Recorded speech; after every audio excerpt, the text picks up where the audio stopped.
channel gi pungning gi warol thorom ta bhi singbu James Hargujamna taram nok chobgal loina na ko nona khurum jari nungti gi phongli ba pauches singi headlines kra thamjage loina na masigi matungda miyam gi pungning gi warol thorom asigi dama akhoi gi number hangdok tuna thamjari marak asida nungti gi phongli ba pauches singi headlines kra pijari ahan mada phone pham Jiribam Silchar passenger train service hawdokre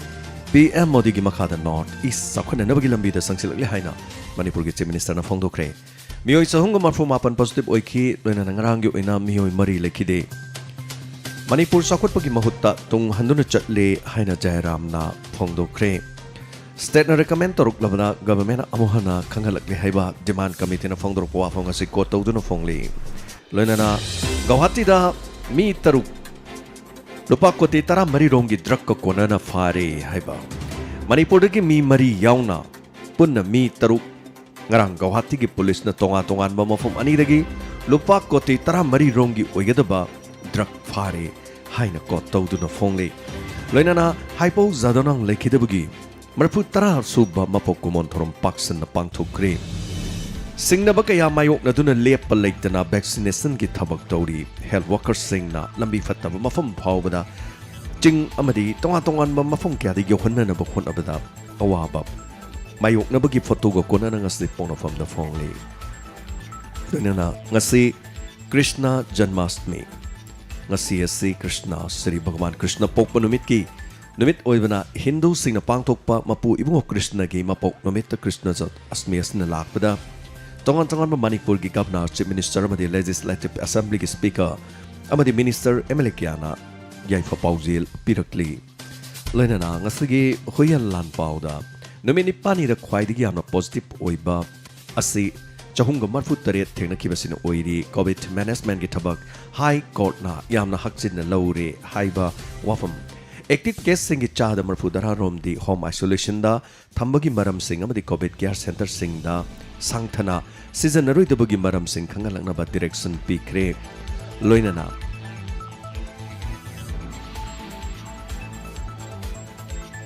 Aikoigi sanaroi singbo angamba thakta leptana sogatli haina Sri Biren Singh Manipur ki Chief Minister na wafam se phongdokre Chenjek mayek ta maitai mayek half ki ganu haina Nauria musnar haire loinana Afghan da sahi kun chathar kiba asida British military ki campaign loisen kre pongkharagi manungda Kabul airport ta atoppa attack amaga Tauruk payai haina jawbide na phongdok kiba wafam ngase ko tawduna phongli loina na Japan da vaccine kapla matung da tong tiba thokkiba gi pawlakli loina Yemen ge military base sa khwechi rebel singna attack satha duna lanmi ke hat khre hairi loina na rebel sing na DR Congo da mara lejedraba miyoi ke mai tha duna hat khre photo ko kona na phongli loina na Tourist sing da visa piba horugani haina UAE na phongdorokli Pakata jarakpada nuktigi phongli ba pau se sanalai pakki maroi ba pau BJP gi lenga khalak laroi haina Congress ki Jairam Ramesh na phongdokre Manipur dagi miyoi mga yauna miyoi taruk draka kona na Guwahati da fare haiba phaki ba polam sing amadi shen kaya ga loina na photo ko kona na ngasi sanalai pak nuktigi phongli ba pau se da make sing up phongli miyoi mari lekhidre positive ki changa mukwa khalakle lambi sem da bagi khongjang jangsin ba hokre haiba wafam sanapati dagi faibung taba lambi saruga si sembi da bagi khongjang sangkre hairi certificate yolamba kupu ama desam na fagatle haiba wafam loina na Matam kharagi mamangda air ambulance leire haina ngangnaki jingi manung hukchan ba mafam hospital gi khudong chada mafam kaya da leiba miyoi sungu airlift ki matengna helicopter ambulance service leire haiduna phongdok kiba nungai kiba amadi miyamna thajana kibadu karamba kana ngasi phawbda kannuna natraga karamba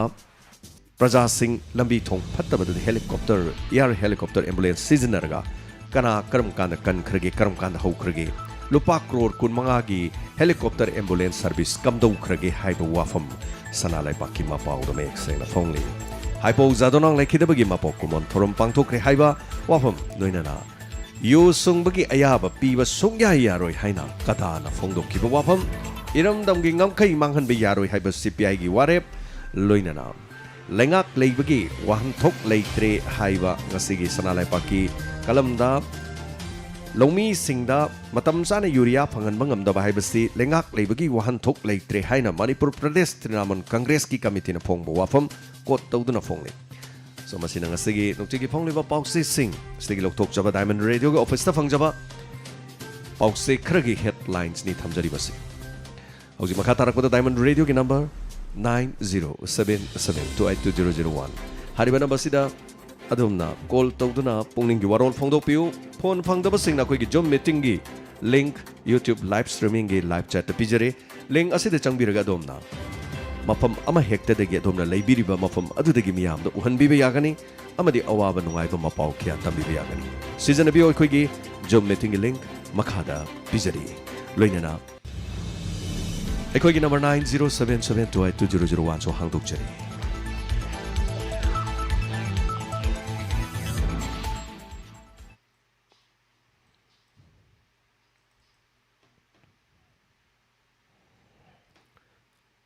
Ngasigi ekoi gi pungning gi warol thorong gi damak season azari number hangdok jari loina na hariba thorom sida yamna toina call phangba singna khajiktang lepiraga phanghouduba singda khudong chaba piminasi Handaki hapta sida call phangiba singdi lepiraga phanghouduba singna kanana kari mapau haire haibado khaminasi aikoi gi number hangdok jari number sida call tobiduna domna sarugyabiu loina na zoom meeting gi link ngasigi live chat pijare live chat lady basdagi changbiraga zoom meeting gi adomna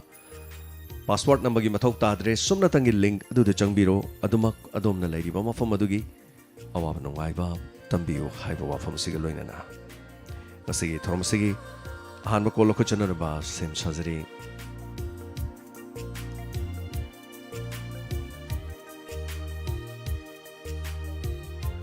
ngasi ase Krishna Jarmagi nungai ba yai fa dharma shibu saliba Hindu dharmagi lining laison bu chathabiri ba ningbiri ba singi mafamda Diamond Radio gi mai khedigi yai fa ba mangol to supijari Hello ming amadi lai from IBC Sira bodi to mini sa to me have you kari narang akogi te wangjing ten tha kendra gi ex minister ningoina panjabta sa Hemanta bu aduga Madam Patita anna moy Madam Patita lai te magi meyeng makhada tawjar manglan mangjar ba kaya do ngarang angang liena layeng gi bodo hanya litan thaga tari hana pongdok sage sa yam no ai tombe manglan ama khakti khar khar mam phang no ba hore hai tare mi hoi hompu humdra mi changda ngarang angang layeng ki tongan tongan mafam singdagi thorom do hodok panina koi gi kobi sep haidana kobi sep yumda ekoi gi test tawba yaba hai tare masigi polam si jo dum phangani adu hari basi lobi ba matam da miyam panomana register tawgani madu panglei da lot na leiba yade aduga madu ekoi gi keno da haide CMO da report to godorimni test tawba mi do negative orabra positive orabra haibna chingbu gi report to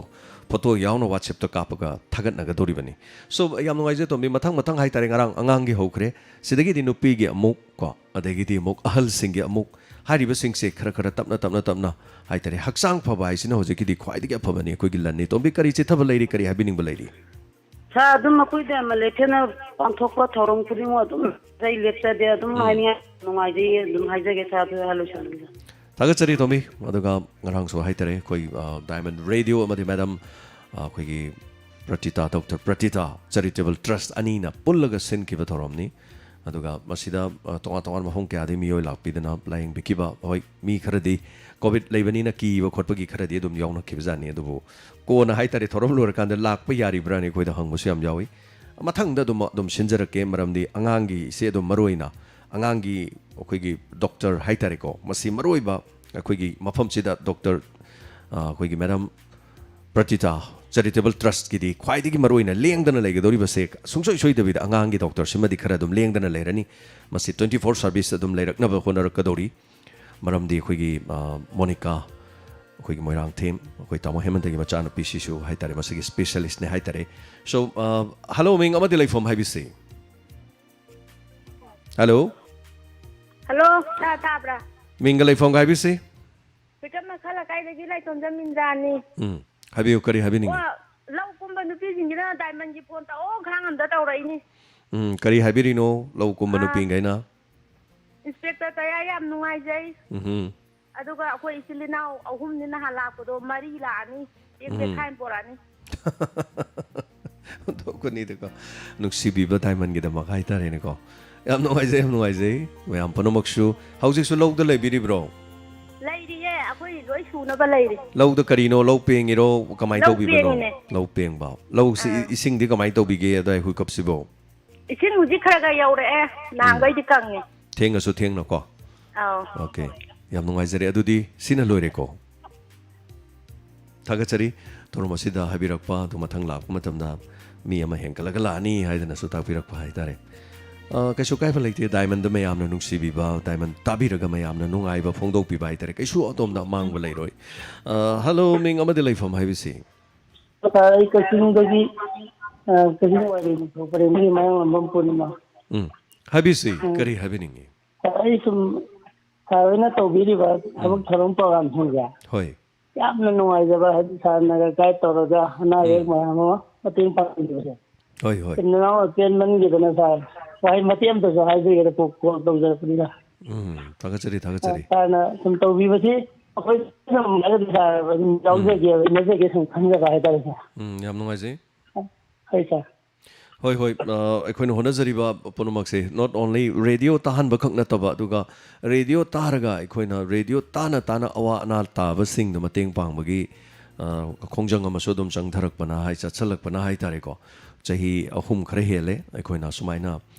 ꯁꯨꯝ ꯇꯦꯛ ꯇꯦꯛ ꯁꯨꯝ ꯇꯧꯖꯔꯛꯄꯁꯦ ꯗꯥꯏꯃꯟꯅ ꯍꯧꯕꯗꯤ ꯆꯍꯤ 4 ꯁꯨꯔꯦ ꯆꯍꯤ ꯑꯃꯗꯤ ꯑꯩꯈꯣꯏ ꯊꯣꯏꯗꯣꯛꯄ ꯀꯩꯁꯨ ꯉꯝꯈꯤꯗꯦ ꯑꯗꯨꯕꯨ ꯍꯥꯏꯇꯥꯔꯦ ꯃꯊꯪ ꯁꯨꯝ ꯆꯪꯁꯜꯂꯛꯑꯦ ꯌꯥꯝ ꯅꯨꯡꯉꯥꯏꯖꯩ ꯑꯗꯨꯒ ꯑꯩꯈꯣꯏꯅ ꯉꯔꯥꯡ ꯅꯍꯥꯟ ꯆꯠꯂꯨꯕ ꯌꯨꯝ 3ꯗꯨꯒꯤꯁꯨ ꯍꯥꯏꯇꯥꯔꯦ ꯐꯦꯁꯕꯨꯛꯇ ꯑꯃꯗꯤ ꯌꯨꯇ꯭ꯌꯨꯕꯇꯁꯨ ꯊꯥꯒꯠꯆꯔꯛꯀꯦ ꯃꯌꯥꯝꯅꯁꯨ ꯌꯦꯡꯕꯤꯌꯨ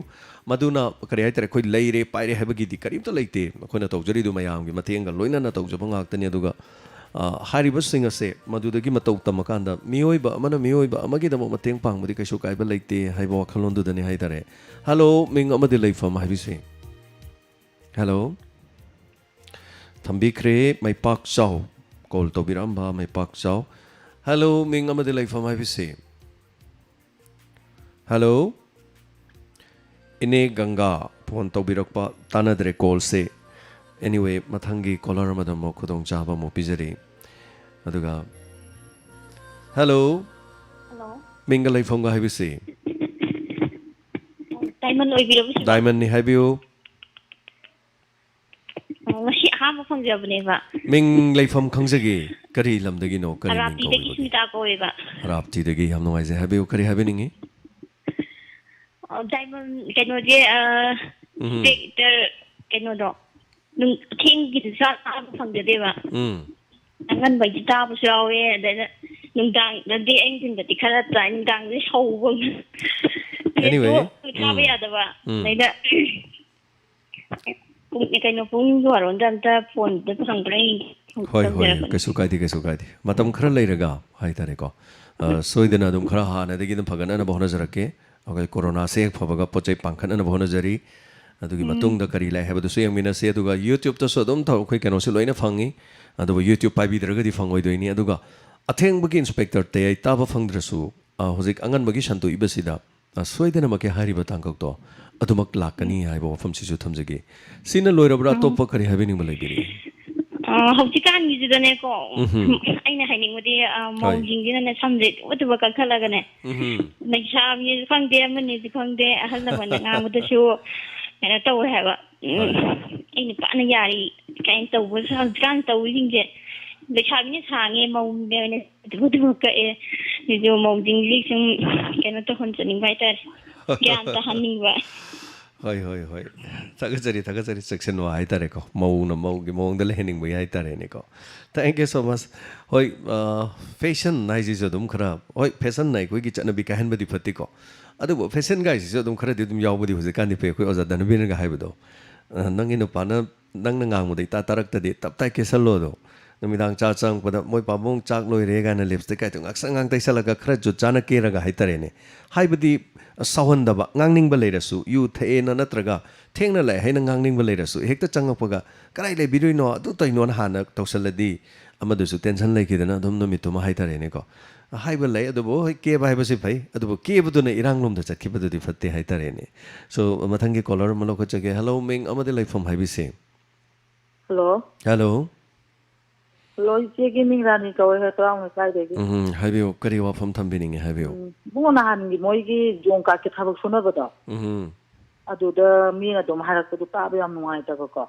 हाइदी जोंका छुबदी करी सोसिंग अवांगबदे कावगा ओ चवं परागा कसु तुरियंगी पाम थिंगो हाइरोइबा मोइना हाइरिसे अदुम अंगंबा हाइदी लेर कुलकी बेन खर सेंबा अदुगा लौगी बेन खर दम सिंदो खोटोपा आइखोइना ngамद्रगा सो आइखोइ निपासिंजु चलिबा चासिंजु चपि याउरिनेबा अदुगा सुनिंद्रगा सेन फंगे हाइबा वाहिदि खर सुम इकाइबा नुंगाइतबा सुनिंद्रगा हाइबदी मोइना मथांग मतम चाना दम इरागा लोइना सुनादुइने अदि थबक सुबदि करिम हौ काइगम लैते मी मपो होरान दित्रगा लोरे थबक सुबाइदि सागि कोन बोरो करि बोरो दम angam लोइना सुनि लोइना होननि इसेंगा सिमक्सु इखोइ इंखोन याम चावेबको अदो इसेंगा सि सितापोन तना केजी ताउंदो हे ए फसा फजबा कोइ तवा से दम युंगे तवा मकोन लोइ कोन सनहन बनेबा होय होय याम भय याम भय सुबगिदि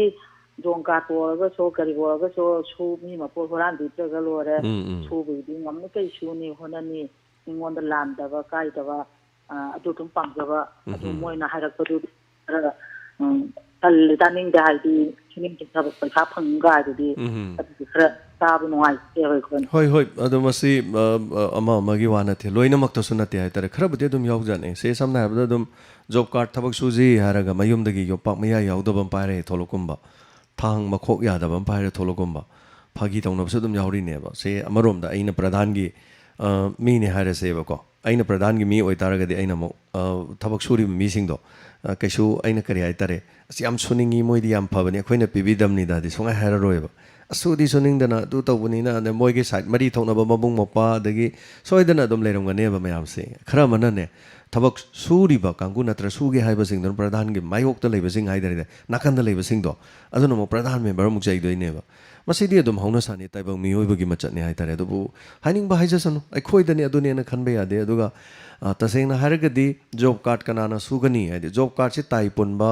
कार थौबा पैसा पाइबा मीनादि जॉब कार्ड दि सुररोयबा मरमदि जॉब कार्ड सु हाइना पिरकदोरि मीसिंगसि लाइरबगी पनखै मनुंगदा चलबा गाक्तनेबा नापसागी चेंग हाइजे इमुंग मनुंगदा गाड़ी लेबा पैसा पाइबा तोलोब चाबा पेंशन चाबसिंगदो अदुगी नत्तेबा नापसा हाइदुदि लेइता लाइरगी पंखैदा चलबा लाइरमगी मनुंगदा चनबा हाइबनेबा एकोइसिददि दुम इमुंग मनुंग फजना फोगै चेंगै फजना लेरगा दुम नापसागी चेंग थोंबा इमुंग सु मयाम लेयबा हौजिक्ति असेंगबसिंगदो खरदि तौरानी खले मधु करिगिनो हाइकंदा बायोमेट्रिक सिजनबा हौरे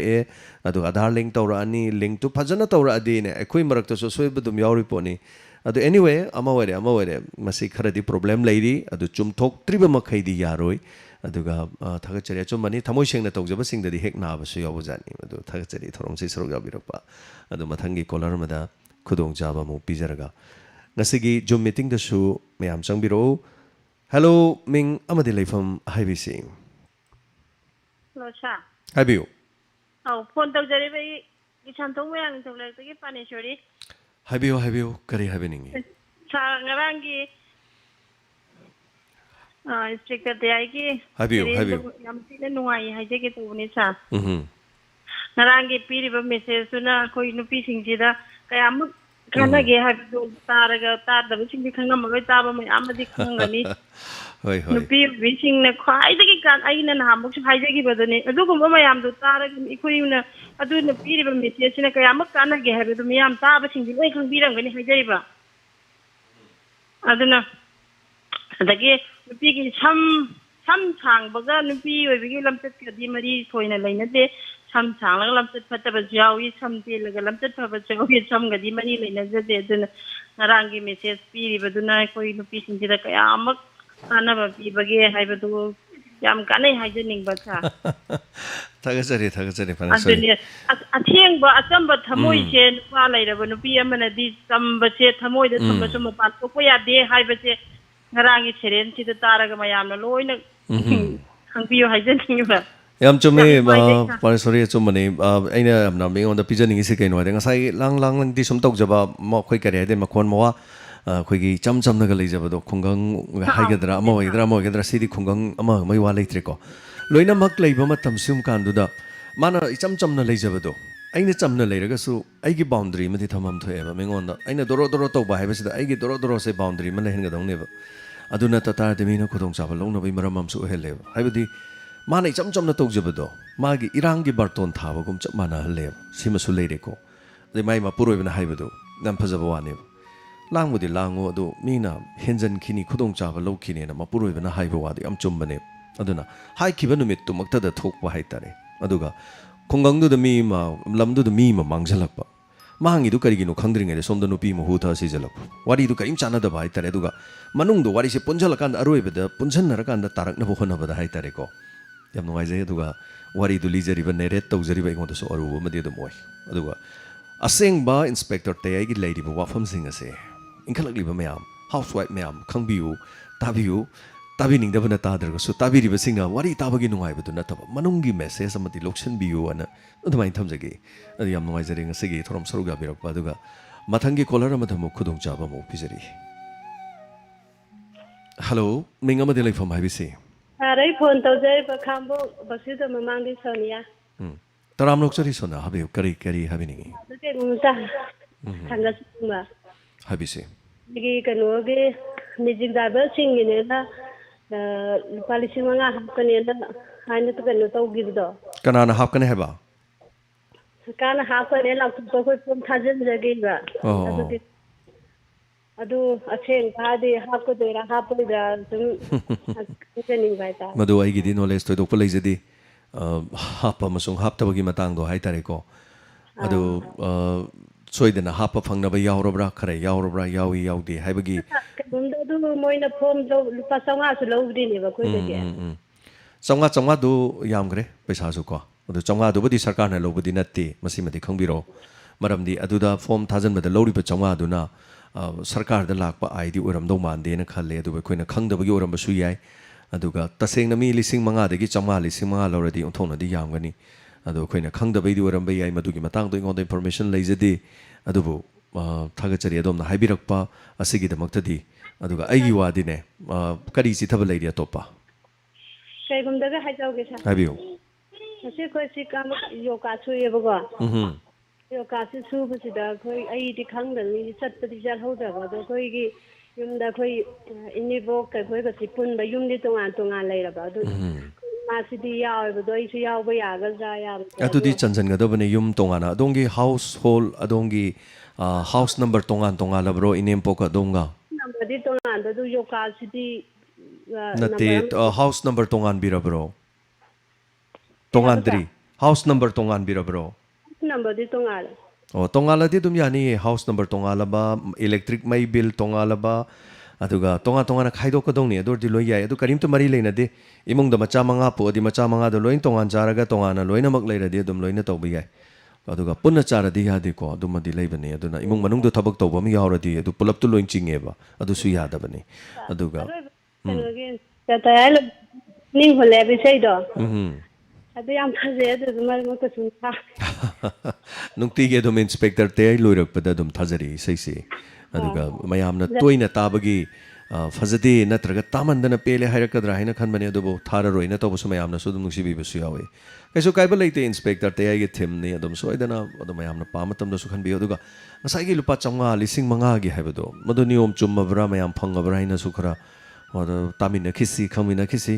aduga ne ngasai hujik haki mamang da call to biramada haibiramado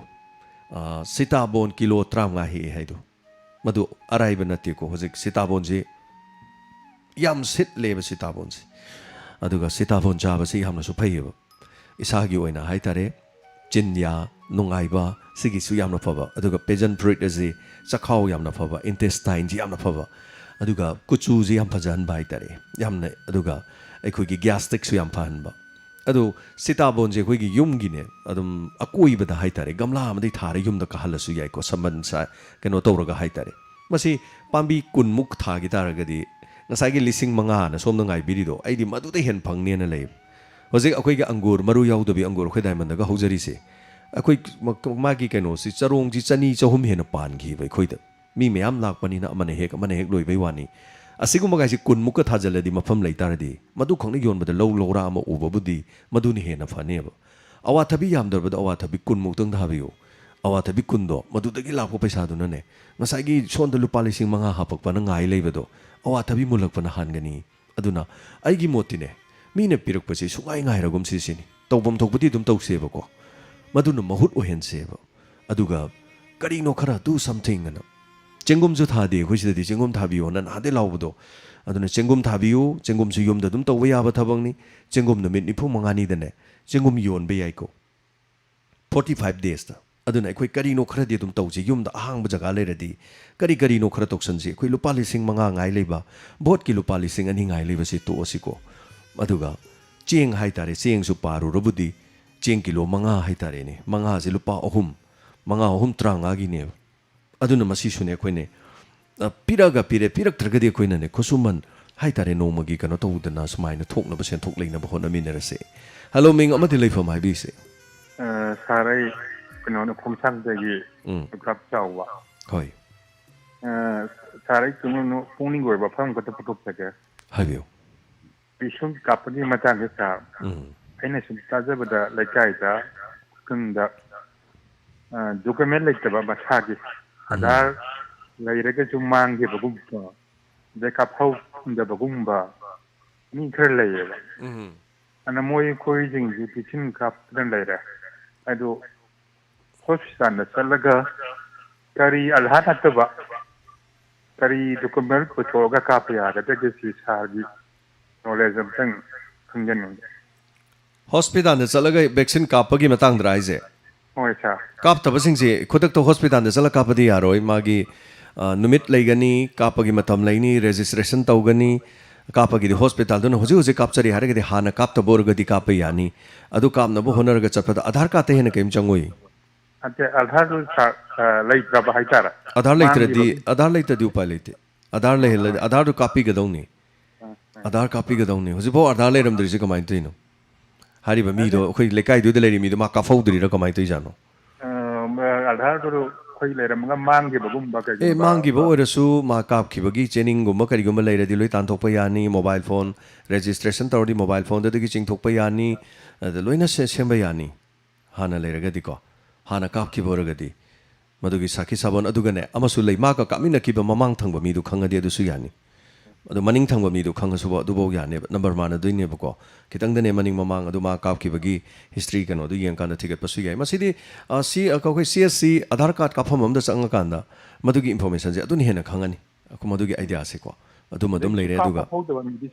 so ka phok da ba mi du di kap ta ba su ngai ya roi ma registration je only hoji bogi di aadhar no ina tawi aduga atopa kari na mahut silaga yai haiba du made engon da knowledge leijadre aduga mayam na khangbi ba leira ga di chat dum pibirak pa yagani information adu mayam na khangbi yorga na I pajarake ado thagachari oja haibirak pa sigi da motodi aduga ekhoi gi tu kya yam thawa sa de ge je aadhar card leiti haiba gumba voter card leiti haiba gumba masi ekhoi gi khwai de ge achau ba soiba mane haitare aduna yarim khai di ekhoi aadhar card leino hona biga da bani aduga kari haitare ration card ming chande hai gumba kai daur do na mai cheng do khoi sura chari gole na to bo sun yawe bo ji kan se ration card ming sungjan hek chandana dum leiba kharam na challaga na sungpi pirakta dana ne phorok ta dan leiba su mayam lei masi kari haitare achauba thawasa da ba mani na haitare ana punsi di struggle ne koi lan theng na da ba di yaroi khara section na haitare ko khong thang magi tangai pha da ba du lei hello ming amade lei from ibc sai wo bogai kada dagi olivia ko se kari happening ngarang dang ite ai am nungai sina lo bro si hai lo jage thagachari inga lei chanu nirbhya gi rapist hang tau ki ba matung da su nupi de harassment amadi rape na chingba kya manam sa thai masi penalty du matik cha da bagi rana tapi inga lei chanu penalty matik cha da bai di natte aduga mi rapist sing do hang tau hat la kan da ekoi rapist amuk thola ro haning ai di leiti masidi mioi ba mana khan ba wa khan hai tare ni ko tongan ba mi sing ja khoi marak ta leiri mi sing mana kari khalli kai dori khoi khangam bonde adu mi si chana na ba mi hai tare ko masagi problem lei ba mi ai che khulaga phi segai ba chelga chani thakna khang da ba mi do aduna angau ba khakta na te ai khoi irak sida aina leiri ba sumai sum leira ai so ngau ba yai ai anxiety makhalam na dum na ba yai aduga aina phatta ba wakhalam khala kan aina pungning phatha bangam dra kan da ꯑꯩꯁꯦ ꯗꯤꯄ꯭ꯔꯦꯁꯟꯗ ꯑꯗꯨꯝ ꯆꯠꯈꯤꯕ ꯌꯥꯏꯕ depression ꯃꯅꯨꯡꯗ ꯆꯠꯂꯗꯤꯅꯦ ꯑꯩ ꯑꯦꯅꯤ ꯊꯕꯛ ꯑꯃ ꯍꯦꯛꯇ ꯇꯧꯈꯤꯕ ꯌꯥꯏ ꯏꯃꯥ ꯏꯄꯥꯒ ꯍꯦꯛꯇ ꯍꯥꯠꯂꯨꯕ ꯌꯥꯏ ꯍꯥꯠꯂꯨꯕ ꯌꯥꯏꯗꯤ ꯃꯗꯨ ꯐꯩ ꯍꯥꯏꯕ ꯅꯠꯇꯦꯀꯣ ꯃꯗꯨꯅ ꯂꯥꯛꯀꯗꯧꯔꯤ ꯂꯝꯕꯤꯗꯣ ꯃꯗꯨꯗꯩꯗꯤ ꯀꯔꯤ ꯍꯥꯏꯅꯤ ꯏꯁꯥꯗꯨ ꯃꯥꯅ ꯊꯣꯛꯄ ꯋꯥꯈꯜ ꯈꯜꯂꯤꯉꯩ ꯃꯇꯨꯡꯗ ꯃꯤꯉꯣꯟꯗ ꯔꯦꯞ ꯆꯠꯊꯔꯨꯕ ꯌꯥꯏ ꯐꯅꯤ ꯐꯠꯇꯕ ꯃꯤꯒꯤ ꯒꯥꯔꯤ ꯍꯨꯔꯥꯜꯂꯨꯕ ꯌꯥꯏ ꯑꯗꯩ ꯃꯤ ꯃꯥꯡꯅꯕ ꯊꯕꯛ ꯑꯗꯨꯝ ꯇꯧꯔꯨꯕ ꯌꯥꯏ ꯃꯁꯤꯁꯨ ꯑꯗꯨꯝ ꯃꯅꯨꯡꯗ ꯆꯜꯂꯤ ꯑꯗꯨꯕꯨ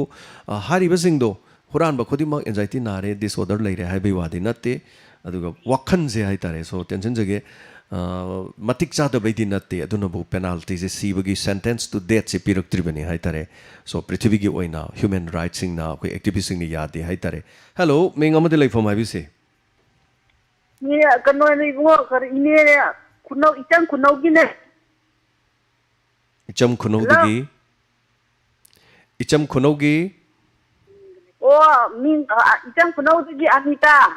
ꯍꯥꯏꯕꯤꯌꯨ ꯍꯥꯏꯕꯤꯌꯨ ꯑꯣ ꯗꯥꯏꯃꯟꯗ ꯂꯥꯛꯑꯝꯃꯕꯅꯦ ꯏꯅꯦꯁꯦ ꯍꯥꯏꯕꯤꯌꯨ ꯍꯥꯏꯕꯤꯌꯨ ꯀꯔꯤ ꯍꯥꯏꯅꯣ ꯋꯥ ꯍꯥꯏꯕꯤꯅꯤꯡꯕꯅꯣ ꯉꯁꯤꯒꯤ ꯍꯥꯏꯕꯤꯅꯤꯡꯕ ꯄꯨꯈꯠꯄꯤꯅꯤꯡꯕ ꯍꯥꯏꯕꯤꯔꯣ ꯑꯣ ꯑꯩꯈꯣꯏꯒꯤ ꯏꯆꯪ ꯈꯨꯅꯧꯁꯦ ꯏꯅꯦ ꯍꯣꯏ चही 15 ꯌꯨꯝ ꯁꯤꯗ ꯄꯥꯜꯂꯛꯄꯅꯦ ꯀꯔꯤ ꯇꯧꯕꯤꯔꯕ ꯍꯥꯏꯕꯤꯌꯨ ꯍꯥꯏꯁꯦ ꯉꯁꯤꯐꯥꯎ ꯑꯩꯈꯣꯏ ꯊꯛꯄ ꯐꯪꯗꯦ ꯀꯔꯤ ꯊꯛꯄ ꯐꯪꯗꯦꯕ ꯇꯣꯇꯤ ꯏꯁꯤꯡ ꯇꯣꯇꯤ ꯄꯨꯁꯟꯗꯦ ꯇꯣꯇꯤ ꯏꯁꯤꯡ ꯍꯣꯏ ꯍꯣꯏ ꯑꯩꯈꯣꯏꯁꯨ ꯆꯍꯤ ꯌꯥꯝꯃꯦ ꯊꯛꯇꯕ ꯈꯣꯡꯖꯣꯝꯁꯨ ꯇꯣꯇꯤꯁꯤ ꯑꯩꯈꯣꯏꯁꯤ ꯂꯩꯖꯩ ꯆꯍꯤ 35ꯃꯨꯛ ꯁꯨꯔꯦ ꯇꯣꯇꯤ ꯊꯛꯇꯕ ꯍꯥꯟꯅꯗꯤ ꯑꯗꯨꯏ ꯃꯃꯥꯡ ꯇꯥꯔꯝꯃꯤ ꯆꯍꯤ 35 36ꯇꯒꯤꯗꯤ ꯌꯥꯗ꯭ꯔꯦ ꯑꯗꯣ ꯑꯩꯈꯣꯏ ꯈꯣꯡꯖꯣꯝꯒꯤꯗꯤ ꯇꯥꯗꯤ ꯇꯥꯗꯣꯔꯦ ꯍꯧꯖꯤꯛ ꯑꯅꯧꯕ ꯁꯦꯝꯈ꯭ꯔꯦ ꯑꯗꯨ ꯀꯔꯤ ꯄꯥꯏꯞ ꯂꯥꯏꯟꯕꯨꯗꯤ ꯍꯨꯠꯇ꯭ꯔꯤ ꯑꯗꯨ ꯌꯥꯝ ꯅꯨꯡꯉꯥꯏꯕ ꯑꯃꯅ ꯇꯦꯡꯀꯤ ꯁꯥꯕ ꯎꯕꯗꯀꯣ ꯍꯥꯏꯁ ꯈꯣꯡꯖꯣꯝꯁꯤ ꯏꯁꯤꯡꯁꯤ ꯇꯥꯗꯣꯔꯕꯅ ꯈꯜꯂꯦ ꯍꯥꯏꯇꯥꯔꯦ ꯑꯗꯨ ꯏꯆꯝ ꯈꯨꯅꯧꯒꯤ ꯑꯣꯏꯅ ꯇꯣꯇꯤ ꯏꯁꯤꯡ ꯊꯛꯄ ꯐꯪꯗꯦ ꯍꯥꯏꯅ ꯇꯥꯛꯄꯤꯔꯛꯄꯅꯤ ꯑꯗꯨ ꯐꯣꯟꯁꯨ ꯇꯧꯕꯤꯔꯛꯏ ꯚꯣꯠꯁꯨ ꯀꯨꯏꯗ꯭ꯔꯦ ꯍꯥꯏꯇꯥꯔꯦꯅꯦꯀꯣ ꯑꯗꯨꯅꯦ ꯇꯣꯇꯤ ꯏꯁꯤꯡꯁꯦ ꯏꯅꯦꯍꯣꯏꯁꯦ ꯏꯃꯥꯍꯣꯏꯁꯦ ꯄꯩꯁꯥ ꯂꯩꯔꯒ ꯂꯩꯔꯦ ꯂꯩꯇ꯭ꯔꯗꯤ ꯂꯩꯇ꯭ꯔꯦ ꯑꯗꯣ ꯆꯨꯝꯅꯒꯤ ꯏꯁꯤꯡ ꯌꯨꯝꯒꯤ ꯏꯁꯤꯡ ꯁꯤꯖꯤꯟꯅꯕꯗꯤ ꯂꯩꯔꯒ ꯁꯤꯖꯤꯟꯅꯕꯤꯕ꯭ꯔꯣ ꯄꯨꯈ꯭ꯔꯤꯗꯒꯤ ꯁꯣꯛꯅꯤꯡꯉꯥꯏ ꯂꯩꯕꯤꯕ꯭ꯔꯣ ꯄꯨꯈ꯭ꯔꯤꯕꯨꯗꯤ ꯂꯩꯕ ꯑꯗꯨ ꯊꯛꯅꯕ ꯏꯁꯤꯡꯁꯦ ꯊꯛꯅꯕꯗꯤ ꯂꯩꯇꯕ ꯇꯣꯇꯤ ꯏꯁꯤꯡꯁꯦ ꯈꯔ ꯃꯔꯤ ꯂꯩꯅꯕꯅ ꯇꯣꯇꯤ ꯄꯨꯁꯟꯕꯤꯗꯅ ꯈꯣꯠꯆꯟꯕꯤꯗꯅ ꯇꯧꯍꯟꯅꯤꯡꯉꯤ ꯏꯃꯥ ꯍꯣꯏꯅ ꯊꯦꯡꯛ ꯌꯨ ꯌꯥꯝ ꯅꯨꯡꯉꯥꯏꯖꯔꯦ ꯍꯥꯏꯔꯤꯕ ꯏꯆꯝ ꯈꯨꯅꯧꯒꯤ ꯋꯥꯀꯠꯅꯤ ꯂꯥꯛꯏꯁꯤ ꯃꯌꯥꯝ ꯇꯥꯕꯤꯔꯦ ꯑꯗꯨꯒ ꯀꯨꯏꯔꯕ ꯃꯇꯝꯁꯤ ꯇꯣꯇꯤ ꯏꯁꯤꯡ ꯊꯛ ꯐꯪꯗꯦ ꯃꯔꯤ ꯂꯩꯅꯕꯁꯤꯡꯅ ꯁꯤꯟꯕꯤꯌꯨ ꯍꯥꯏꯗꯅ ꯍꯥꯏꯕꯤꯔꯛꯏ ꯑꯗꯣ ꯑꯩꯕꯨ ꯍꯥꯏꯖꯧ ꯍꯥꯏꯔꯗꯤ ꯚꯣꯠꯇꯤ ꯊꯥ 4 ꯍꯥꯏꯇꯥꯔꯦꯅꯦꯀꯣ ꯊꯥ 6ꯅꯤ ꯑꯗꯨ 4ꯁꯦ ꯑꯅꯤ ꯑꯃꯅ ꯀꯣꯔꯠ ꯑꯣꯐ ꯀꯟꯗꯛꯅꯤ ꯊꯥ 4ꯁꯤꯗ ꯑꯗꯨꯋꯥꯏꯗ ꯇꯣꯇꯤ ꯁꯥꯕ ꯌꯥꯔꯛꯇꯧ ꯃꯥꯟꯗ꯭ꯔꯦ ꯅꯪꯉꯔꯣꯏ ꯍꯥꯏꯇꯥꯔꯦ ꯀꯦ ꯁꯔꯠ ꯃꯩꯇꯩ ꯊꯦꯡꯛ ꯌꯨ ꯁꯣ ꯃꯆ ꯑꯙꯥꯔ ꯀꯥꯔꯗꯀꯤ ꯃꯍꯨꯠꯇ ꯚꯣꯇꯔ ꯑꯥꯏꯗꯤꯅꯁꯨ ꯌꯥꯏ ꯍꯥꯏꯕ ꯋꯥꯐꯝ ꯑꯃ ꯍꯥꯏꯕꯤꯔꯦ ꯁꯣ ꯃꯊꯪꯒꯤ ꯀꯣꯂꯔ ꯑꯃꯗ ꯑꯃꯨꯛ ꯈꯨꯗꯣꯡꯆꯥꯕ ꯄꯤꯖꯒꯦ ꯉꯁꯤꯒꯤ ꯊꯧꯔꯝ ꯑꯁꯤꯒꯤ ꯄꯨꯛꯅꯤꯡꯒꯤ ꯋꯥꯔꯣꯜ ꯑꯁꯤꯒꯤꯗꯃꯛ ꯂꯣꯏꯅꯅ ꯉꯁꯤꯒꯤ ꯍꯧꯖꯤꯛ ꯐꯥꯎꯕꯒꯤ ꯖꯨꯝ ꯃꯤꯇꯤꯡꯗ ꯂꯤꯡꯛ ꯂꯥꯛꯇ꯭ꯔꯤ ꯑꯦꯅꯤꯋꯦ ꯈꯨꯗꯣꯡꯆꯥꯕ ꯂꯧꯕꯤꯌꯨ ꯀꯅꯥꯒꯨꯝꯕꯅ ꯂꯥꯛꯄꯤꯅꯤꯡꯕ ꯂꯩꯔꯕꯗꯤ ꯍꯜꯂꯣ ꯃꯤꯡꯒ ꯂꯩꯐꯝꯒ ꯍꯥꯏꯕꯤꯁꯤ ꯍꯥꯏꯕꯤꯌꯨ ꯕꯤꯀ꯭ꯔꯝ ꯀꯔꯤ ꯍꯥꯏꯕꯤꯅꯤꯡꯉꯤ ꯁꯔ ꯑꯩꯈꯣꯏꯒꯤ ꯗꯤꯄꯥꯔꯠꯃꯦꯟꯇ ꯑꯩꯈꯣꯏꯅ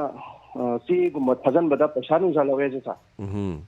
ꯃꯁꯤ ꯑꯩꯒꯤ ꯋꯥꯈꯜꯂꯣꯟꯗ ꯁꯨꯝ ꯁ꯭ꯇꯨꯗꯦꯟꯇꯅ ꯀꯔꯤꯅꯣ ꯍꯥꯏꯖꯅꯤꯡꯕ ꯁꯥꯔ ꯑꯩꯈꯣꯏꯒꯤ ꯆꯦꯗꯣ ꯂꯧꯕꯤꯔꯒꯗꯤ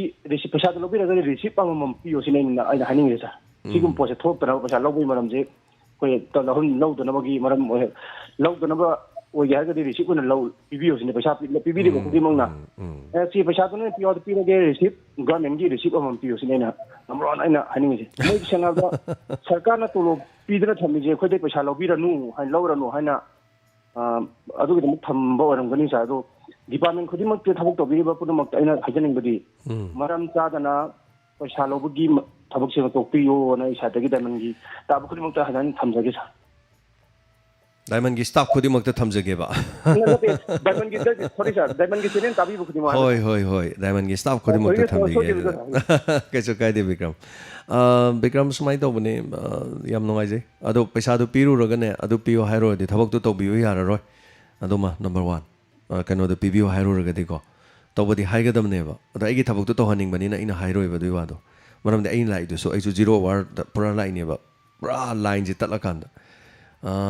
ꯀꯩꯅꯣꯝꯃ ꯇꯧꯖꯒꯦꯁꯦ ꯀꯥꯔꯗ ꯀꯩꯅꯣꯗ ꯆꯟꯖꯟꯒꯦ ꯍꯥꯏꯔꯦꯅ ꯈꯜꯂꯣꯅꯦ ꯑꯗꯨ ꯁꯤꯝꯇ ꯆꯟꯕꯤꯌꯣꯅ ꯍꯥꯏꯁꯦ ꯑꯩꯁꯨ ꯗꯔꯀꯥꯔ ꯂꯩꯕꯩ ꯂꯥꯛꯏꯅꯦ ꯅꯍꯥꯟꯈꯩꯗꯤ ꯂꯥꯛꯇꯕ ꯑꯁ ꯅꯪꯁꯦ ꯁꯤ ꯋꯥꯠꯂꯦꯅꯦ ꯁꯤ ꯇꯧꯗꯗꯤ ꯌꯥꯔꯣꯏ ꯑꯗꯨ ꯇꯧꯗꯗꯤ ꯌꯥꯔꯣꯏ ꯃꯥ ꯍꯥꯏꯔꯅꯦꯕ ꯑꯁ ꯕꯦꯔꯥꯅꯤꯅꯦ ꯅꯣꯏꯁꯦ ꯁꯤ ꯇꯧꯍꯜꯂꯛꯀꯦꯁꯦ ꯀꯔꯥꯏꯅꯣ 500 ꯈꯛꯇ ꯄꯤꯔꯣꯁꯦ ꯍꯥꯏꯔꯗꯤ 500ꯗꯣ ꯊꯥꯗꯔꯅꯦꯕ ꯑꯃꯗꯨꯅ ꯌꯥꯅꯕ ꯁꯤꯜꯂꯛꯑꯅꯦꯕ ꯑꯗꯣ ꯔꯤꯁꯤꯞ ꯑꯝꯇ ꯄꯤꯕꯤꯌꯣ ꯍꯥꯏꯔꯣꯗꯤ ꯁꯦ ꯅꯪ 500ꯁꯦ ꯂꯪꯊꯣꯔꯛꯑꯅꯦꯕ ꯑꯗꯨꯗꯤꯀꯣ ꯑꯗꯣ ꯑꯩꯅ ꯍꯥꯏꯁꯦ ꯁꯞꯄꯣꯔꯠ ꯇꯧꯁꯦ ꯍꯥꯏꯕꯒꯤ ꯋꯥꯗꯤ ꯅꯠꯇꯦ but manungda leiribi ichel do maduni haitare aduga Oinam Jackson, thank you so much for the information that vaccine kapa matam do pan card su dum gyai haiba wafam sini so ipu chawba tabiramadi loin khangbiramani sini diamond gi kanaba haitare koi tabiriba mayam punamak se kayamuk yamna information amadi informative oige se aikoina khangdaba natra haidragasu hairaknabagi machak se miyam da masi haitare ko so thank you so much thagachari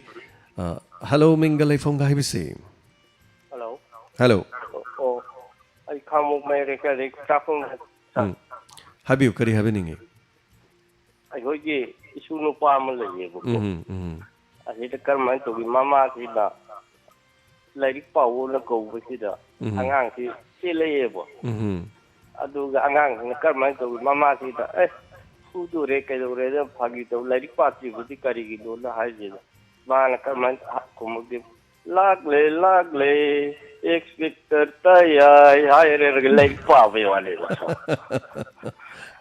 oda hoi hoi jam nai ta bda nungai je bai ta re aduge adum tawjarak ne thank you hoi yam jaw bani siguma angang sing ai tare angang di lai ni ai angang na machin dang ngaba angang na machin da hai wa du di pharo anyway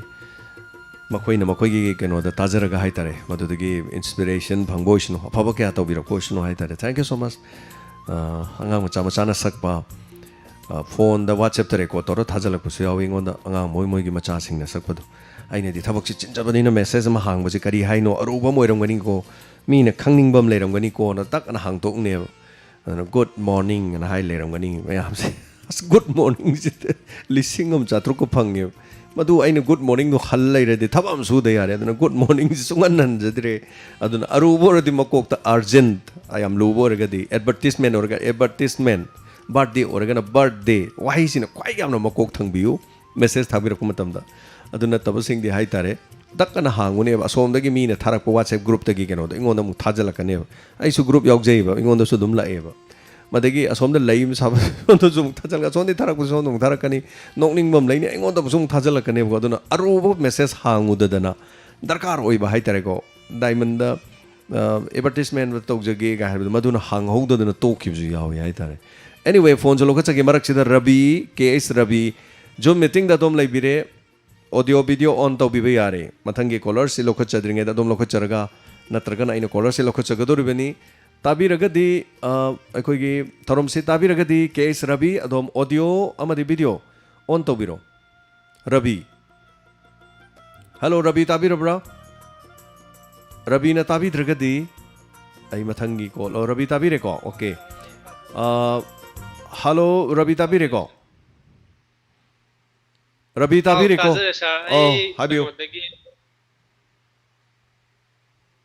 habiu tazare habiu sa ai kano langon tarung dal lai jabane habiu kari habini sa ge program se tap yamna nungai bhai tare sa ge koi inspector tayai adegi crime report adegi crime update yamna nungai jaba aduga sarna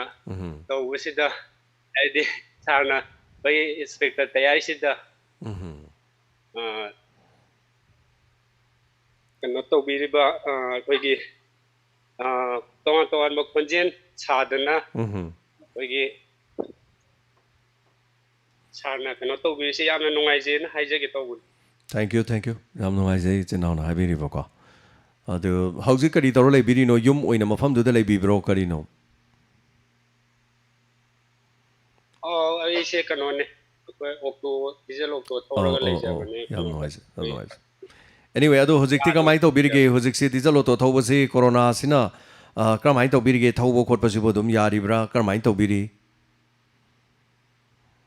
hojik se sa ya de hai tare okay adu di awaba madi du moiri hai tare adu mi kharaga thongnare sida di kharaga sodum thongna bu su yaure khai tare ni ko anyway thagachari thobo koi mi tongna ba mi se laitaba hana dongna koi gi passenger yamna hapaga thoba su yadaba koi sum reserve kumba koi mi amagumba kano sum oroga badi dum satpe yaba to line chain bagi ayaba su laitabane na hoji sikya kano tawdaba yam nungai jare Rabina masigi tambirak pa si langon tarong dagi hai tare aduga thank you so much Ravi aduga mathangi caller amada mo khudong chabung pijari hello ming amade leifam hai bisi hello hello ai tangjeng lagi kumar habiu kari happening ai muming yu warong kai nom to bu ta ge do bun habiu ai khoi gi wai thau pat hai tare like koi ai ko ju khang na ba khoi gi wai thau gi fishery weram badagi uji water supply won thok hai masida khoi gi khunja ji koi bi ta tari gi khunja taram masida jina khoi gi mayai jina khoi gi pukhi tok thor pa hai tare farm gi type masi masa masa gi oina loina buk tok thok ra ga khunja mayam gi mi yang khai jam khaki oina khoi kana ba phang ba aduga khunja akoi ba mayam jina karimba mafam jina khoi gi leita laira gi mana ma chin thi ba tat ba khot pa da mo khoi gi mafam do na mo khoi na tanghan ning da ba hai ta tare masi dai hida khoi gi sarkar na mantri na budi khoi gi masi lam khochin da yar ro hen order thok ra hen di ta bi khe du masi gi mo to hodi sho dum corporate khada dna GSP khada dna dum tauri adu masi da tauri basi senjau pai ba khara khaki wani adu ga lai ra bana di masi da tawba ngam bai sakti di leitre yes corporate wai ba ngam ba GSP wai ba ngam ba putok ba ngam ba kangbu gi ki wai ba adu da mo khoi gi masali waina masi da season nari si yar ga di mari leina ba sarkar ni wai hai batare tang jing hin dira ga di okay leitla ra ba mayam jina khara koi gi ati jaki ne hinjeri ba kangbu jingi gi khara kana gadra hain khanjaba adu bo khoi tangjeng si di sing diam ngai re masi khoi gi machin hai gadra kaino masi oi bani ma thak gi sing gi thadar ko da khoi da hana dume ta pale adu sing gi dia khoi di hujik si sing ja hen ba to oi re khoi gi leikai gi oina aduga पाची तो ताब मतमददी अखोई खरा खुदोंग चादबा लायरबा मयाम जी खितंग येंगफिरगा मरी लेनोबा सिंगना उतंग येंगखिनबियु हाइना तौजरपन थागचरी अमरोई वफम हाइतारे मखोई lump नत्रगदी मयामना पाता मना मसिंग करे हाइतारे पातगी हौबा चाबा याबा मना मसिंग हेकप खोटप तब मतमद चंगबदा थिंगबा नत्रगा चंगहनिंगदबगी मोंग तौरिदो मखोई लम नतबनिना मदु मयाम चंगफम थोई हाइबगी चंगबा याफम थोई थिंगबम थोकते हाइबनी मोइ लम नत्रबनि सरकारनसु मदु ओदर मसु लेइब्रा हाइबगी वफमसु लेरे सो थागचरी पुनिंग चिंगसिन बिरक पाहाइतारे नेको अदगा दोंगी वकत थंबिरक पसगिदा मदु मथंगी कॉलर अमदा मो खुदोंग चाबा पिजरगा कनाना करी हरे हबदु यमिनसी हेलो मिंग अमदे लेफम हाइबिसे हेलो हेलो आई वांजिंग कनो दगी यिंदे मम लेरक्ति इबेंचा अदो अखोगी कनो द तोनेपान सिदा थोंगां खले अदुदा nganu asibase putho ga yam nang thopa adudo lamthoiba mi kana to jingduna lamthopi dana nana haija ge taw nganu turiendu da nganu asiba thadarak pa haitare ne adudo haija ge tawni na thagachari turien da nganu asiba thadarak pudu to biganu haiba wafam siga loina na asigi sarugya birak pa duga mathangi kolara mana kari hare haibado mugi minasi hello hello मिंगलाई फोंगा हाइबिसे hello सगी जाओगा हाइबियो करे हाइबिनी ना लाकने आ रोंगा से लाकने तो पुंग के आ सा लै थे न अदम लैजे अरे कोई पुंग आउ मदाई लागे छिने लोइरब्रो चौबा सी हाई के तने सा थागा चले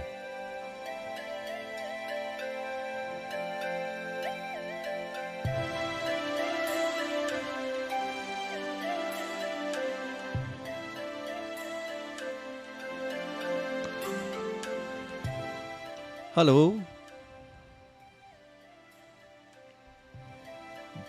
ताबिब्रा हेलो ताबिद्रे कॉल सिताना खिद्रे मथंगी कॉलर अमदम खुदोंग चाबा पिजरी हेलो हेलो सर हेलो हाबियो संग खुनौदगी हम थांगिता थागी इंगे लौरगा करिगुंबा मता फोंदोक्तगे हाबियो खोई खाबो के डॉक्टर डिस्ट्रिक्ट हॉस्पिटल ꯖꯨꯟꯒꯤ ꯇꯥꯡ 9ꯗ ꯏꯅꯥꯎꯅꯨꯄꯤ ꯑꯃ ꯑꯉꯥꯡ ꯎꯅꯕꯒꯤ ꯄꯨꯈꯠꯂꯦ ꯑꯌꯨꯛ ꯄꯨꯡ 10 ꯑꯗꯥꯏꯗ ꯄꯨꯈꯠꯄꯁꯤꯗ ꯃꯥ ꯌꯦꯡꯕ ꯗꯣꯛꯇꯔꯁꯦ ꯇꯥꯔꯝꯗꯦ ꯑꯗꯩꯗ ꯑꯗꯨꯗꯤ ꯑꯩꯒꯤ ꯄꯦꯁꯦꯟ ꯅꯠꯇꯦ ꯍꯥꯏꯕꯒꯤ ꯋꯥꯈꯜꯂꯣꯟꯗ ꯀꯩꯅꯣ ꯇꯧꯔ ꯊꯥꯗꯣꯛꯄꯤꯔꯛꯑꯦ ꯔꯤꯝꯁꯇ ꯆꯠꯂꯣꯅ ꯑꯗ ꯔꯤꯝꯁꯇꯣ ꯌꯨꯝꯗ ꯍꯜꯂꯛꯑꯦꯔꯒ ꯒꯥꯔꯤꯒꯤ ꯆꯦꯟꯅꯔꯤꯉꯩꯗ ꯑꯃꯨꯛ ꯀꯩꯅꯣꯗ ꯆꯠꯄꯁꯤꯗ ꯌꯧꯕ ꯅꯪꯗꯗꯅ ꯗꯤꯁꯇ꯭ꯔꯤꯛ ꯍꯣꯁꯄꯤꯇꯥꯜꯗ ꯊꯧꯖꯜꯂꯦ ꯑꯗꯣ ꯂꯝꯈꯥꯡꯗ ꯒꯦꯠꯇ ꯄꯣꯛꯑꯦ ꯑꯉꯥꯡꯁꯦ ꯑꯗꯨ OPT ꯄꯨꯕꯤꯔꯤꯕ ꯗꯣꯛꯇꯔꯁꯤꯡꯅ ꯑꯩꯒꯤ ꯄꯦꯁꯦꯟꯅꯤ ꯃꯥꯒꯤ ꯄꯦꯁꯦꯟꯅꯤ ꯍꯥꯏꯅ ꯈꯥꯏꯕꯤꯗꯅꯕ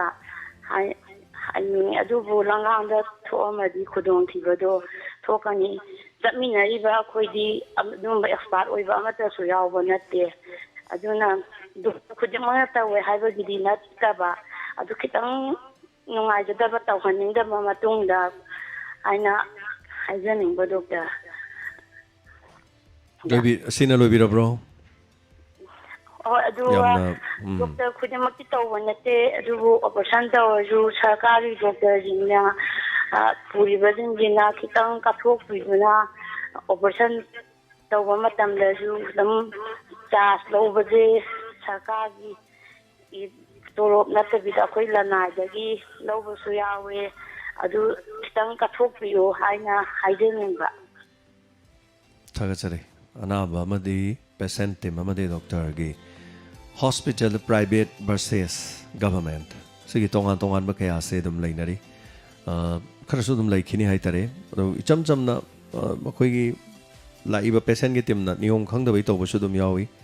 ꯑꯗꯨꯒ ꯃꯁꯤꯃꯛꯅ ꯍꯥꯏꯇꯥꯔꯦ ꯗꯣꯛꯇꯔ ꯈꯨꯗꯤꯡꯃꯛ ꯇꯧꯕ ꯅꯠꯇꯦ ꯍꯥꯏꯕꯁꯨ ꯑꯃꯁꯨ ꯍꯥꯏꯕꯤꯔꯤ ꯍꯣꯏ ꯀꯔꯤꯒꯨꯝꯕ ꯇꯧꯊꯣꯔꯛꯄ ꯃꯇꯝꯗ ꯄꯦꯟꯕ ꯃꯥꯟꯗꯕ ꯈꯔ ꯍꯥꯏꯇꯥꯔꯦ ꯑꯗꯣ ꯃꯁꯤꯒꯨꯝꯕꯁꯤ ꯄ꯭ꯔꯥꯏꯚꯦꯠꯇ ꯈꯔ ꯍꯦꯟꯅ ꯊꯣꯛꯀꯟꯗꯦ ꯄ꯭ꯔꯥꯏꯚꯦꯠꯇ ꯊꯣꯛꯏꯁꯤꯅ ꯃꯌꯥꯝꯅ ꯊꯣꯛꯏꯁꯤꯅ ꯀꯔꯤꯅꯣ ꯄꯩꯁꯥ ꯌꯥꯝꯅ ꯂꯧꯏ ꯍꯥꯏꯕꯁꯤꯅꯤ ꯁꯦꯕꯥꯒꯤꯗꯤ ꯐꯖꯅ ꯇꯧꯏ ꯐꯖꯅ ꯂꯥꯌꯦꯡꯉꯤ ꯄꯩꯁా ꯌꯥꯝ ꯂꯧꯏ ꯍꯥꯏꯕ ꯋꯥꯐꯝꯁꯤꯅꯤ ꯑꯗꯒꯤ ꯑꯃꯔꯣꯝꯗꯅ ꯅꯤꯡꯊꯤꯅ ꯌꯦꯡꯕꯤꯗꯦ ꯑꯃ ꯇꯧꯕꯤꯗꯦ ꯊꯧꯋꯥ ꯁꯥꯕꯤꯗꯦ ꯃꯔꯤ ꯃꯇꯥ ꯌꯦꯡ ꯂꯩ ꯍꯥꯏꯕꯁꯤꯅꯤ ꯑꯃꯅ ꯑꯃꯅ ꯍꯥꯏꯗꯣꯏꯅꯤꯀꯣ ꯆꯞ ꯃꯥꯟꯅꯕꯁꯨ ꯄꯥꯎꯈꯨꯝꯗꯨꯗ ꯑꯃꯨꯛ ꯒꯚꯔꯟꯃꯦꯟꯠꯀꯤ ꯗꯣꯛꯇꯔ ꯑꯃꯅ ꯐꯝꯍꯜꯂꯒ ꯈꯨꯝ ꯀꯥꯟꯗꯗꯤ ꯃꯥꯏꯁꯨ ꯃꯥꯏ ꯊꯣꯛꯄ ꯑꯃ ꯍꯥꯏꯔꯛꯀꯗꯣꯏꯅꯤ ꯑꯗꯨꯅ ꯀꯅꯥꯅ ꯆꯨꯝꯃꯤꯅꯣ ꯀꯔꯤꯅ ꯆꯨꯝꯃꯤꯅꯣꯅ ꯍꯥꯏꯕ ꯋꯥꯐꯝꯁꯦ ꯁꯤꯃꯁꯨ ꯂꯩꯔꯦ ꯑꯗꯨꯒ ꯋꯥꯐꯝꯒꯤ ꯋꯥꯗꯤ ꯂꯩꯉꯥꯛꯅ ꯍꯦꯛ ꯍꯧꯖꯤꯛ ꯄꯥꯏꯔꯤꯕ ꯂꯩꯉꯥꯛꯁꯤꯅ ꯍꯧꯔꯛꯄ ꯃꯇꯝꯗꯒꯤ ꯑꯐ ꯑꯐꯕ ꯊꯕꯛ ꯀꯌꯥ ꯇꯧꯈꯠꯂꯛꯄꯒꯤ ꯃꯅꯨꯡꯗ ꯑꯩꯈꯣꯏꯒꯤ ꯇꯦꯁ 50ꯃꯨꯛꯇꯤ ꯐ꯭ꯔꯤ ꯑꯣꯏ ꯍꯥꯏꯕꯗꯣ ꯍꯧꯖꯤꯛ ꯀꯔꯥꯏꯋꯥꯏꯗ ꯐ꯭ꯔꯤ ꯑꯣꯏꯔꯤꯒꯦ ꯀꯔꯤꯗ ꯑꯣꯏꯔꯤꯒꯦ ꯍꯥꯏꯕꯅꯆꯤꯡꯕ ꯃꯌꯥꯝꯅ ꯍꯪꯉꯛꯄ ꯋꯥꯍꯪ ꯀꯌꯥ ꯂꯩꯇꯕꯁꯨ ꯅꯠꯇꯦ ꯑꯗꯨꯒ ꯑꯣꯏꯔꯤꯕ꯭ꯔꯥ ꯑꯣꯏꯗꯕ꯭ꯔꯥ ꯃꯗꯨꯒꯤ ꯃꯇꯥꯡꯗꯁꯨ ꯍꯥꯏꯇꯥꯔꯦ ꯁꯣ ꯉꯁꯥꯏ ꯍꯥꯏꯖꯕꯗꯣ ꯑꯩꯈꯣꯏꯒꯤ ꯃꯅꯨꯡ ꯍꯨꯠꯆꯟꯕ ꯃꯐꯝꯗ ꯂꯩꯕ ꯍꯦꯂꯤꯀꯣꯞꯇꯔꯗ ꯑꯅꯥ ꯂꯥꯌꯦꯡꯒꯤꯗꯃꯛ ꯑꯅꯥꯕ ꯄꯨꯊꯣꯔꯛꯄꯗ ꯑꯩꯈꯣꯏꯒꯤ ꯍꯣꯁꯄꯤꯇꯥꯜ ꯌꯧꯔꯛꯅꯕ ꯍꯣꯠꯅꯕꯗ ꯃꯗꯨꯒꯤ ꯍꯦꯂꯤꯀꯣꯞꯇꯔ ꯁꯤꯖꯤꯟꯅꯒꯅꯤ ꯍꯥꯏꯕ ꯂꯨꯄꯥ ꯀ꯭ꯔꯣꯔ 15ꯒꯤ ꯍꯦꯂꯤꯀꯣꯞꯇꯔꯗꯣ ꯀꯗꯥꯏꯗ ꯆꯠꯈ꯭ꯔꯦ ꯍꯪꯉꯩꯁꯦ ꯂꯩꯕꯨꯗꯤ ꯂꯩꯔꯝꯒꯅꯤꯀꯣ ꯈꯕꯔꯗ ꯌꯥꯎꯔꯛꯄ ꯋꯥꯅꯤ ꯑꯩꯈꯣꯏꯅ ꯍꯪꯖꯕ ꯋꯥꯍꯪꯗꯤ ꯅꯠꯇꯦꯕ ꯌꯥꯝ ꯅꯨꯡꯉꯥꯏꯇꯕ ꯋꯥꯐꯝꯗꯤ ꯑꯩꯅ ꯀꯣꯚꯤꯗꯀꯤ ꯁꯤꯖꯗ ꯍꯦꯛ ꯌꯧꯕ ꯑꯩꯅ ꯏꯃꯥꯔꯖꯦꯟꯁꯤꯗ ꯍꯥꯏꯇꯥꯔꯦ ꯑꯩ ꯍꯥꯟꯅ ꯄꯥꯎ ꯂꯧꯏ ꯕꯦꯠ ꯂꯩꯕ꯭ꯔꯥ ꯏꯃꯥꯔꯖꯦꯟꯁꯤ ꯍꯥꯡꯕ꯭ꯔꯥ ꯀꯔꯤ ꯇꯧꯒꯦꯗ ꯕꯦꯠ ꯂꯩꯇꯦꯅ ꯍꯥꯏ ꯕꯦꯠ ꯂꯩꯇ꯭ꯔꯒꯗꯤ ꯏꯃꯥꯔꯖꯦꯟꯁꯤꯗꯤ ꯆꯤꯟꯕ꯭ꯔꯥ ꯍꯥꯏ ꯀꯥꯟꯗ ꯏꯃꯥꯔꯖꯦꯟꯁꯤꯗꯤ ꯆꯤꯟꯗꯦꯅ ꯍꯥꯏꯕꯗꯒꯤ ꯏꯃꯥꯔꯖꯦꯟꯁꯤꯒꯤꯗꯤ ꯃꯤ 10ꯃꯨꯛ ꯐꯃꯨꯡ 10-15 ꯍꯥꯡꯉ ꯂꯩꯌꯦꯅ ꯍꯥꯏꯕꯗꯒꯤ ꯐꯔꯦ ꯏꯃꯥꯔꯖꯦꯟꯁꯤꯗ ꯑꯣꯏꯔꯁꯨ ꯇꯥꯔ ꯂꯩꯔꯒꯦ ꯍꯣꯁꯄꯤꯇꯥꯜꯗ ꯑꯣꯏꯔꯗꯤ ꯄꯨꯟꯁꯤꯁꯦ ꯍꯤꯡꯉꯅꯤꯅ ꯈꯟꯕꯗꯒꯤ ꯑꯩꯅ ꯍꯥꯏꯒꯠꯂꯛꯑꯒ ꯏꯃꯥꯔꯖꯦꯟꯁꯤꯗ ꯑꯩ ꯍꯦꯛ ꯆꯪꯈꯤ ꯃꯇꯨꯡꯗ ꯑꯩꯒꯤ ꯄꯣꯛꯃꯤꯟꯅꯕ ꯑꯩ ꯏꯅꯥꯎꯅꯨꯄꯥꯗꯨꯅ ꯌꯥꯝ ꯅꯨꯡꯉꯥꯏꯇꯦ ꯗꯗꯥ ꯁꯤꯗꯩꯗ ꯆꯤꯡꯒꯤ ꯃꯐꯝ ꯑꯃꯗꯒꯤ ꯑꯣꯛꯁꯤꯖꯦꯟ ꯍꯥꯞꯄ ꯄꯣꯔꯛꯄꯅꯤ ꯑꯗꯣ ꯃꯥꯁꯤ ꯂꯝꯕꯤꯗ ꯑꯣꯛꯁꯤꯖꯦꯟ ꯂꯣꯏꯊꯣꯛꯈꯤꯕꯅꯤ ꯁꯤꯖ ꯌꯧꯔꯀꯥꯟꯗ ꯂꯩꯈꯤꯗ꯭ꯔꯦꯅ ꯍꯥꯏꯌꯦꯕ ꯑꯗꯨꯃꯥꯏꯅ ꯆꯤꯡꯒꯤ ꯃꯅꯨꯡ ꯍꯥꯏꯔꯀꯥꯟꯗ ꯑꯩꯈꯣꯏ ꯆꯤꯡꯒꯤ ꯏꯆꯤꯜ ꯏꯅꯥꯎꯁꯤꯡꯁꯤꯅ ꯋꯥꯔꯧꯕ ꯌꯥꯕꯒꯤ ꯃꯐꯝ ꯀꯌꯥ ꯅꯝꯕꯔ 1 ꯂꯝꯕꯤ ꯊꯣꯡ ꯌꯥꯗꯕ ꯅꯝꯕꯔ 2 ꯑꯩꯈꯣꯏ ꯍꯣꯁꯄꯤꯇꯥꯜꯒꯤ ꯁꯤꯒꯨꯝꯕꯒꯤ ꯍꯥꯏꯇꯥꯔꯦ ꯃꯤꯔꯣꯟꯕ ꯅꯨꯄꯤꯗꯨ ꯈꯥꯎꯗ ꯉꯕꯣꯡꯗ ꯅꯨꯄꯤꯗꯨ ꯍꯥꯞꯆꯤꯜꯂꯒ ꯑꯩꯈꯣꯏꯒꯤ ꯃꯆꯤꯟ ꯃꯅꯥꯎ ꯃꯌꯥꯝ ꯑꯗꯩ ꯃꯇꯩ ꯀꯔꯤ ꯂꯣꯏ ꯌꯥꯎꯔꯒ ꯋꯥꯅ ꯉꯕꯣꯡ ꯈꯥꯎꯗꯨꯗ ꯂꯦꯡꯁꯤꯜꯂꯒ ꯀꯔꯤ ꯍꯥꯏꯇꯥꯔꯦ ꯃꯤꯔꯣꯟꯕ ꯅꯨꯄꯤꯗꯨ ꯆꯤꯡꯒꯤ ꯉꯝꯈ꯭ꯔꯕ ꯅꯥꯟꯈ꯭ꯔꯕꯗꯨꯗ ꯃꯤꯔꯣꯟꯕꯤꯗꯨ ꯂꯦꯡꯗ ꯊꯣꯡꯒꯠꯂꯒ ꯃꯤ ꯑꯁꯤꯕ ꯄꯣꯔꯛꯄꯗꯧꯅ ꯁꯥ ꯄꯨꯔꯒ ꯆꯠꯄꯗꯧꯅ ꯆꯠꯂꯤꯅꯦꯕ ꯃꯅꯤꯄꯨꯔꯒꯤ ꯃꯐꯝ ꯀꯌꯥꯗ ꯑꯩꯈꯣꯏꯅ ꯈꯪꯗꯕ ꯃꯐꯝꯁꯤꯡꯗꯗꯤ ꯃꯗꯨ ꯎꯔꯀꯥꯟꯗ ꯊꯃꯣꯏꯁꯤ ꯀꯔꯤ ꯍꯥꯏꯅꯤ ꯃꯤꯑꯣꯏꯕ ꯑꯃ ꯑꯣꯏꯅ ꯑꯩꯈꯣꯏ ꯀꯥꯏꯔꯤꯕꯅꯤ ꯑꯗꯨ ꯃꯇꯝꯗꯨꯗ ꯉꯁꯥꯏꯒꯤ ꯄꯣꯠꯇꯣ ꯑꯗꯨꯒꯨꯝꯕꯗꯣ ꯁꯤꯖꯤꯟꯅꯒꯗꯧꯅꯤ ꯀꯥꯏꯅ ꯂꯩꯔꯤꯕꯅꯦꯕꯀꯣ ꯑꯗꯨꯕꯨ ꯁꯤꯖꯤꯟꯅꯕ ꯎꯕ ꯐꯪꯗꯕ ꯑꯗꯣ ꯁꯤꯒꯨꯝꯕꯒꯤ ꯅꯤꯡꯕ ꯊꯨꯡꯗꯕ ꯃꯌꯥꯝ ꯂꯩꯈ꯭ꯔꯦ ꯇꯦꯟꯁꯤꯟꯖꯔꯀꯥꯟꯗ ꯍꯥꯏꯔꯤꯕ ꯋꯥꯐꯝꯗꯤ ꯉꯁꯥꯏꯒꯤ ꯀꯝꯄ꯭ꯂꯦꯟꯗꯣ ꯄꯨꯝꯅꯃꯛꯇꯤ ꯅꯠꯇꯦ ꯑꯗꯨꯕꯨ ꯋꯥꯔꯧꯕꯗꯤ ꯑꯃꯗꯤ ꯂꯩꯔꯕ꯭ꯔꯥ ꯍꯥꯏꯕꯗꯨꯅꯤ ꯃꯔꯤ ꯂꯩꯅꯕꯁꯤꯡꯅ ꯌꯦꯡꯁꯤꯟꯕꯤꯕ ꯑꯣꯏꯁꯅꯨ ꯍꯥꯏꯖꯕ ꯇꯥꯕꯅꯤ ꯆꯤꯐ ꯃꯤꯅꯤꯁꯇꯔꯒꯤ ꯀꯣꯚꯤꯗ-19 ꯏꯐꯦꯛꯇꯦꯠ ꯂꯤꯚꯂꯤꯍꯨꯗ ꯁꯄꯣꯔꯠ ꯁ꯭ꯀꯤꯝꯒꯤ ꯐꯣꯔꯝ ꯂꯧꯕꯗ ꯂꯨꯄꯥ 500 ꯂꯧꯏ ꯍꯥꯏꯈꯤꯕꯗꯨ ꯃꯔꯝ ꯆꯥꯗꯕ ꯑꯃꯅꯤ police ta complaint tawbiu social welfare gi website te gi su hariba form do download to we yabani haidana dabo soro khaibamna wafam ma thambire so hello ming amadi life from habisi hello my zindagi sarabanu good lagte sir habiyo sarabanu kari habeningi na ruba lu sarakpa yam nungai jare gi thoram ta da nungai ta ba hoi sarabanu habiyo nungai je sana gi mathakta tam ha chin gum bani sa ni sai ga mai kon da sarakpa gi am sa jai youtube ta gi ang ba hoi hoi antang la lagi thali hoi hoi mayam laki ko nung family nong mada mari mga dum lakpi ngasi gi shudum lai so yam nungai jare haibirak pa sigi damak aduga mathangi kolara madam khudong sa pijari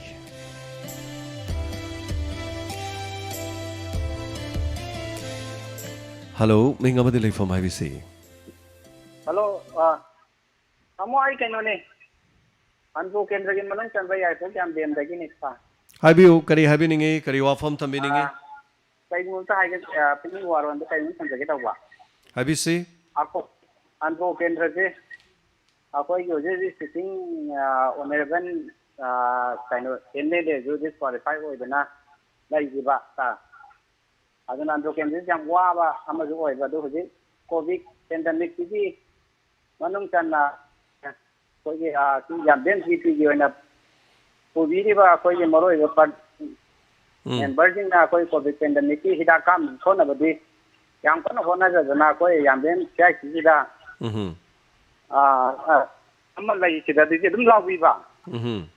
isama su second dose ka pra gresa adoi na panjani na koi ye onevan padhana mai han dai awareness pi ma tam da ai sama su to thau jai ba sa hoi ado hojiki padhan dina lawa matamda maruina okto thawbiri ba miyoi sing maruina moi hana ka kadam hena sum lawra ku jire joda ai kaitang tenja da bai tare ko tenja service tawri jidi okto khatan na te ba magic adai tai den am lai ba maruina koi padhan na in palaningi di maruina landam ji da tenja service ta winning ba tawbiri ba mayam punam ka thok ku hai do kayan ning wa do padhan gi ma soi ber kan khang de maroina okto da khak ni yang tham ba okto je ai wa khalon da de driver mo oi jarura bani na koi na khak to kada bra me di thauri ba ade tai passenger service tawru ma yam da ji santoroi da bra ha do ai na sum puning war ai ne ha pen wa ta ba mo lo na tham ga he taw sa ya nuai je ado mayam no se nuai na ba atai da hydra su ko vaccine dose anima kap thok chare na che macha ma dum thela su yai vaccine anima kap thok chare na ko aduga phajana mask double layer ma upira lore adu bo kari su saurugum koi waro ba mana soi bo ere so mo re su ko chingna jadana lana hanjanding dana anaba si lehen janing dana mana haijabo ira ma su yai adu kone sinpham du de leiru rabani na hai tare aduga aigi oina di masha du ko vaccine dose anima kap thok chare haina thet pa su phai ko dum khangan ba su phai natraga makoi de information ma yau ki ba ngasai se taram ba su yare samna abdi chinau si dose ani kap khres mathang haira zo kap ta ba da hairi ni kap koi da haibo oina roi na khanto asi hai tare ko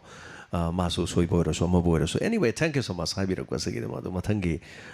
kolar ma da mo khudong cha ba pijaraga ngasi gi le mori ba minute khar si da mu kanana kari hai ba khamina si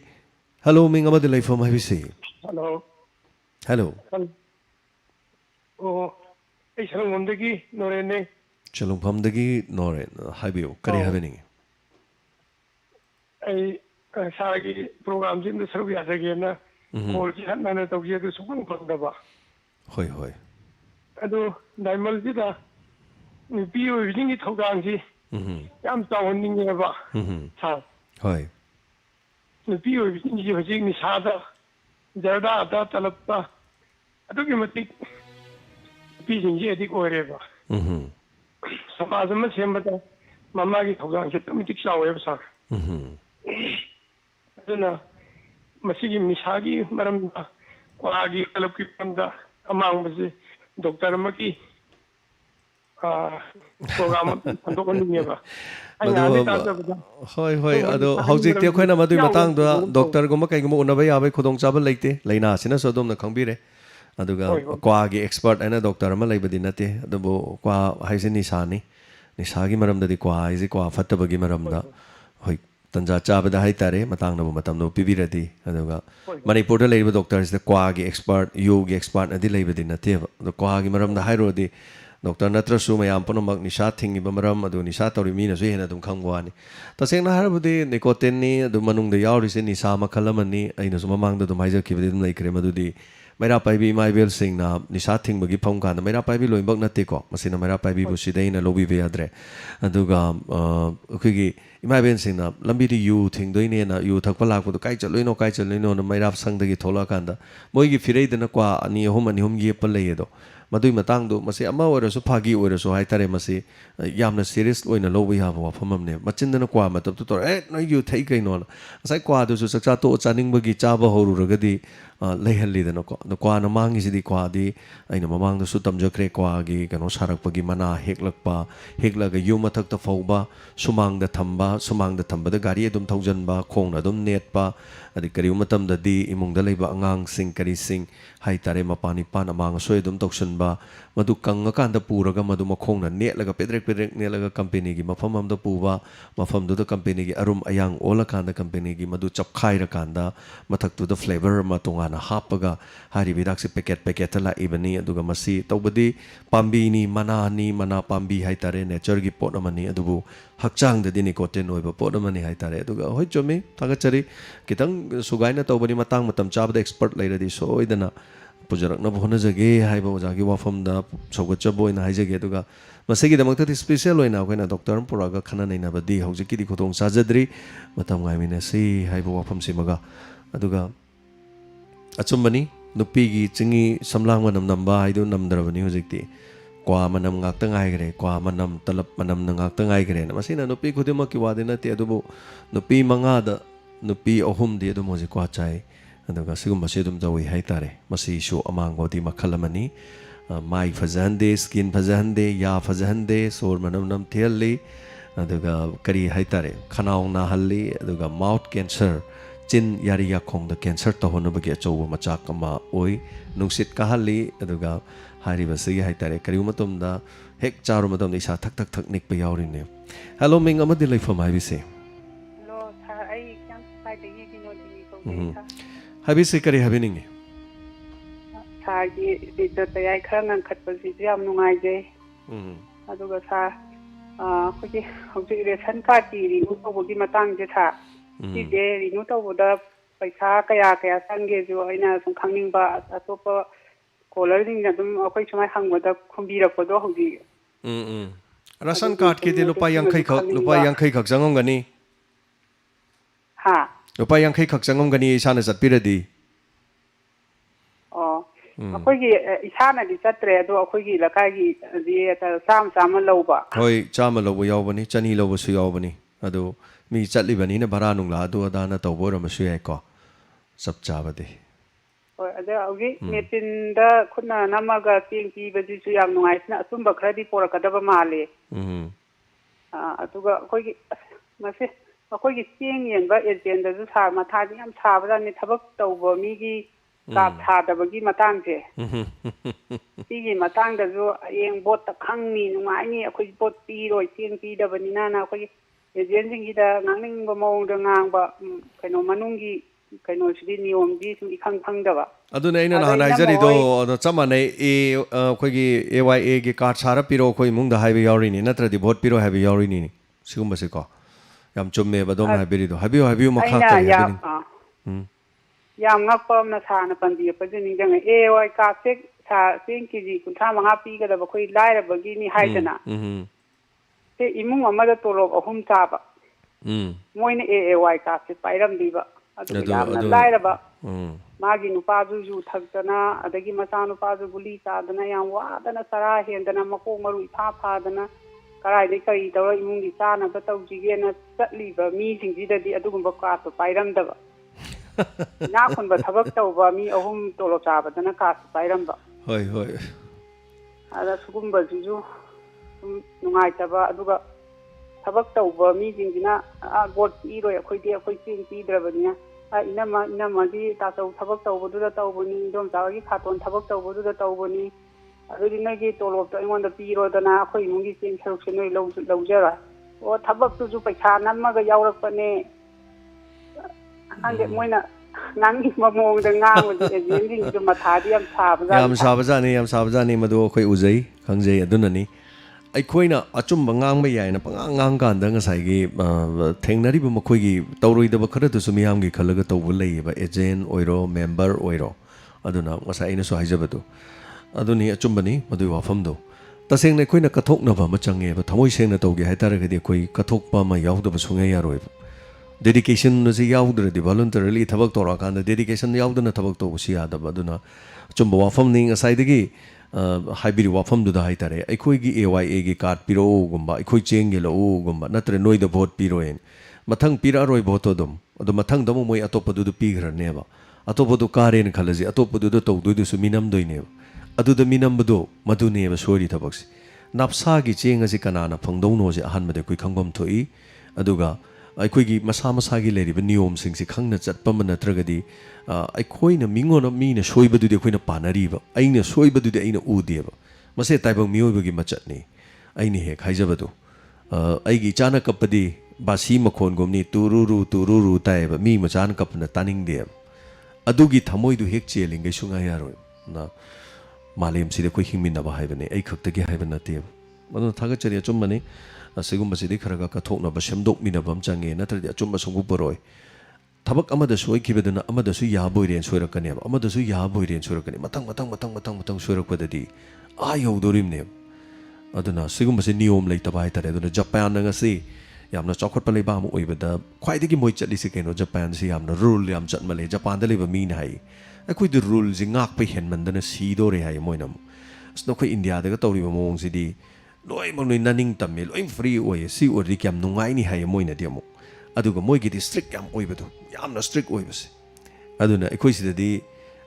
cycle ꯑꯃ ꯉꯥꯏꯍꯥꯛ ꯊꯝꯃꯝ ꯌꯥꯝ ꯄꯣꯟꯗꯦ ꯍꯨꯔꯥꯜꯂꯤꯕꯅꯤꯗꯅ ꯃꯤꯒꯤꯗꯤ office ꯌꯥꯝ ꯆꯤꯟꯕꯗꯨ kilometre 2ꯈꯛ ꯑꯣꯏꯔꯗꯤ ꯒꯥꯔꯤ ꯐꯖꯕꯗꯨ ꯆꯪꯉꯒ ꯄꯨꯡ 4 ꯆꯪꯗꯧ ꯁꯔꯨꯛꯄꯨꯗꯤ ꯁꯥꯏꯀꯜꯗꯨ ꯊꯧꯔ ꯃꯤꯅꯤꯠ 35ꯗ ꯑꯣꯐꯤꯁ ꯌꯧꯐꯩꯅ ꯁꯥꯏꯀꯜ ꯊꯧꯔ ꯆꯠꯈꯠꯂꯛꯑꯕꯅꯤ ꯖꯄꯥꯟꯗꯗꯤ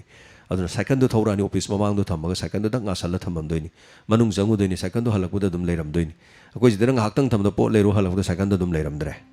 ꯁꯤꯒꯤ ꯃꯅꯨꯡꯒꯤ ꯑꯣꯏꯕ ꯋꯥꯊꯣꯛꯁꯦ ꯋꯥꯍꯟꯊꯣꯛꯁꯤ ꯂꯩꯔꯤꯉꯩ ꯆꯥꯎꯈꯠꯄ ꯁꯨꯡꯌꯥ ꯌꯥꯔꯣꯏꯕ ꯑꯗꯨꯅ ꯑꯩꯈꯣꯏꯅ MLA ꯃꯤꯅꯤꯁꯇꯔ ꯉꯥꯛꯇꯗ ꯇꯥꯏꯅꯕ ꯌꯥꯗ꯭ꯔꯤꯕ ꯑꯩꯈꯣꯏ ꯁꯦꯝꯗꯣꯛꯇꯕ ꯁꯨꯡꯌꯥ ꯌꯥꯗ꯭ꯔꯤꯕ ꯑꯗꯨꯅ ꯑꯩꯈꯣꯏ ꯆꯨꯝꯊꯣꯛꯑꯀꯥꯟꯗꯅꯦ ꯑꯩꯈꯣꯏꯗꯒꯤ ꯑꯐꯕ ꯂꯥꯛꯀꯗꯣꯏꯅꯤ ꯄꯥꯝꯕꯤ ꯐꯔꯗꯤ ꯄꯥꯝꯕꯤꯗꯨꯗꯅ ꯃꯍꯩ ꯐꯖꯕ ꯌꯥꯅꯤ ꯄꯥꯝꯕꯤꯗꯨꯅ ꯇꯤꯟꯖꯪ ꯀꯥꯏꯖꯪꯒꯗꯤ ꯄꯥꯜꯂꯛꯀꯗꯧꯔꯤꯕ ꯄꯣꯠꯁꯛꯇꯣ ꯇꯤꯟꯖꯪ ꯀꯥꯏꯖꯪꯒꯅꯦꯕ ꯑꯩꯈꯣꯏ ꯐꯠꯇꯕꯅꯤꯅ ꯑꯩꯈꯣꯏꯅ ꯁꯦꯝꯒꯗꯧꯔꯤꯕ ꯂꯩꯉꯥꯛꯇꯣ ꯑꯐꯕ ꯑꯣꯏꯔꯣꯏ ꯍꯜꯂꯣ ꯃꯤꯡ ꯑꯃꯗꯤ ꯂꯩꯐꯝ ꯍꯥꯏꯕꯤꯁꯤ ꯍꯜꯂꯣ ꯃꯤꯡꯒ ꯂꯩꯐꯝꯒ ꯍꯥꯏꯕꯤꯁꯤ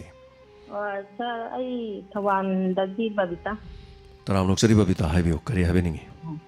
ꯁꯥꯔ ꯑꯍꯥꯟꯕꯗ ꯁꯥꯔ ꯁꯥꯔ ꯄꯤꯁꯥꯏ ꯇꯔꯥꯝꯅꯣꯛꯆꯔꯤ ꯍꯥꯏꯕꯤꯌꯨ ꯁꯥꯔ ꯑꯩꯈꯣꯏꯒꯤ ꯁꯦꯀ꯭ꯔꯦꯇꯔꯤꯌꯥꯒꯤ ꯏꯁꯩꯗꯣ ꯑꯗꯩꯗ ꯑꯍꯥꯟꯕ ꯅꯨꯄꯤꯒꯤ ꯈꯣꯟꯖꯦꯜꯗꯣ ꯑꯗꯨ ꯅꯤꯃꯤꯂꯥꯔ ꯅꯤꯔꯃꯂꯥꯅꯤ ꯍꯣꯏ ꯍꯣꯏ ꯑꯩꯅ ꯑꯗꯨ ꯈꯪꯖꯅꯤꯡꯕ ꯁꯥꯔ ꯑꯗꯨꯒꯤ ꯍꯪꯖꯔꯛꯄꯅꯤ ꯑꯗꯨꯒ ꯑꯃꯅ ꯁꯥꯔꯒꯤ ꯁꯦꯀ꯭ꯔꯦꯇꯔꯤꯌꯥ ꯑꯃꯗꯤ ꯀ꯭ꯔꯥꯏꯝ ꯔꯤꯄꯣꯔꯠ ꯑꯗꯒꯤ ꯈꯨꯗꯤꯡꯃꯛ ꯂꯣꯏꯅꯃꯛ ꯅꯨꯡꯉꯥꯏ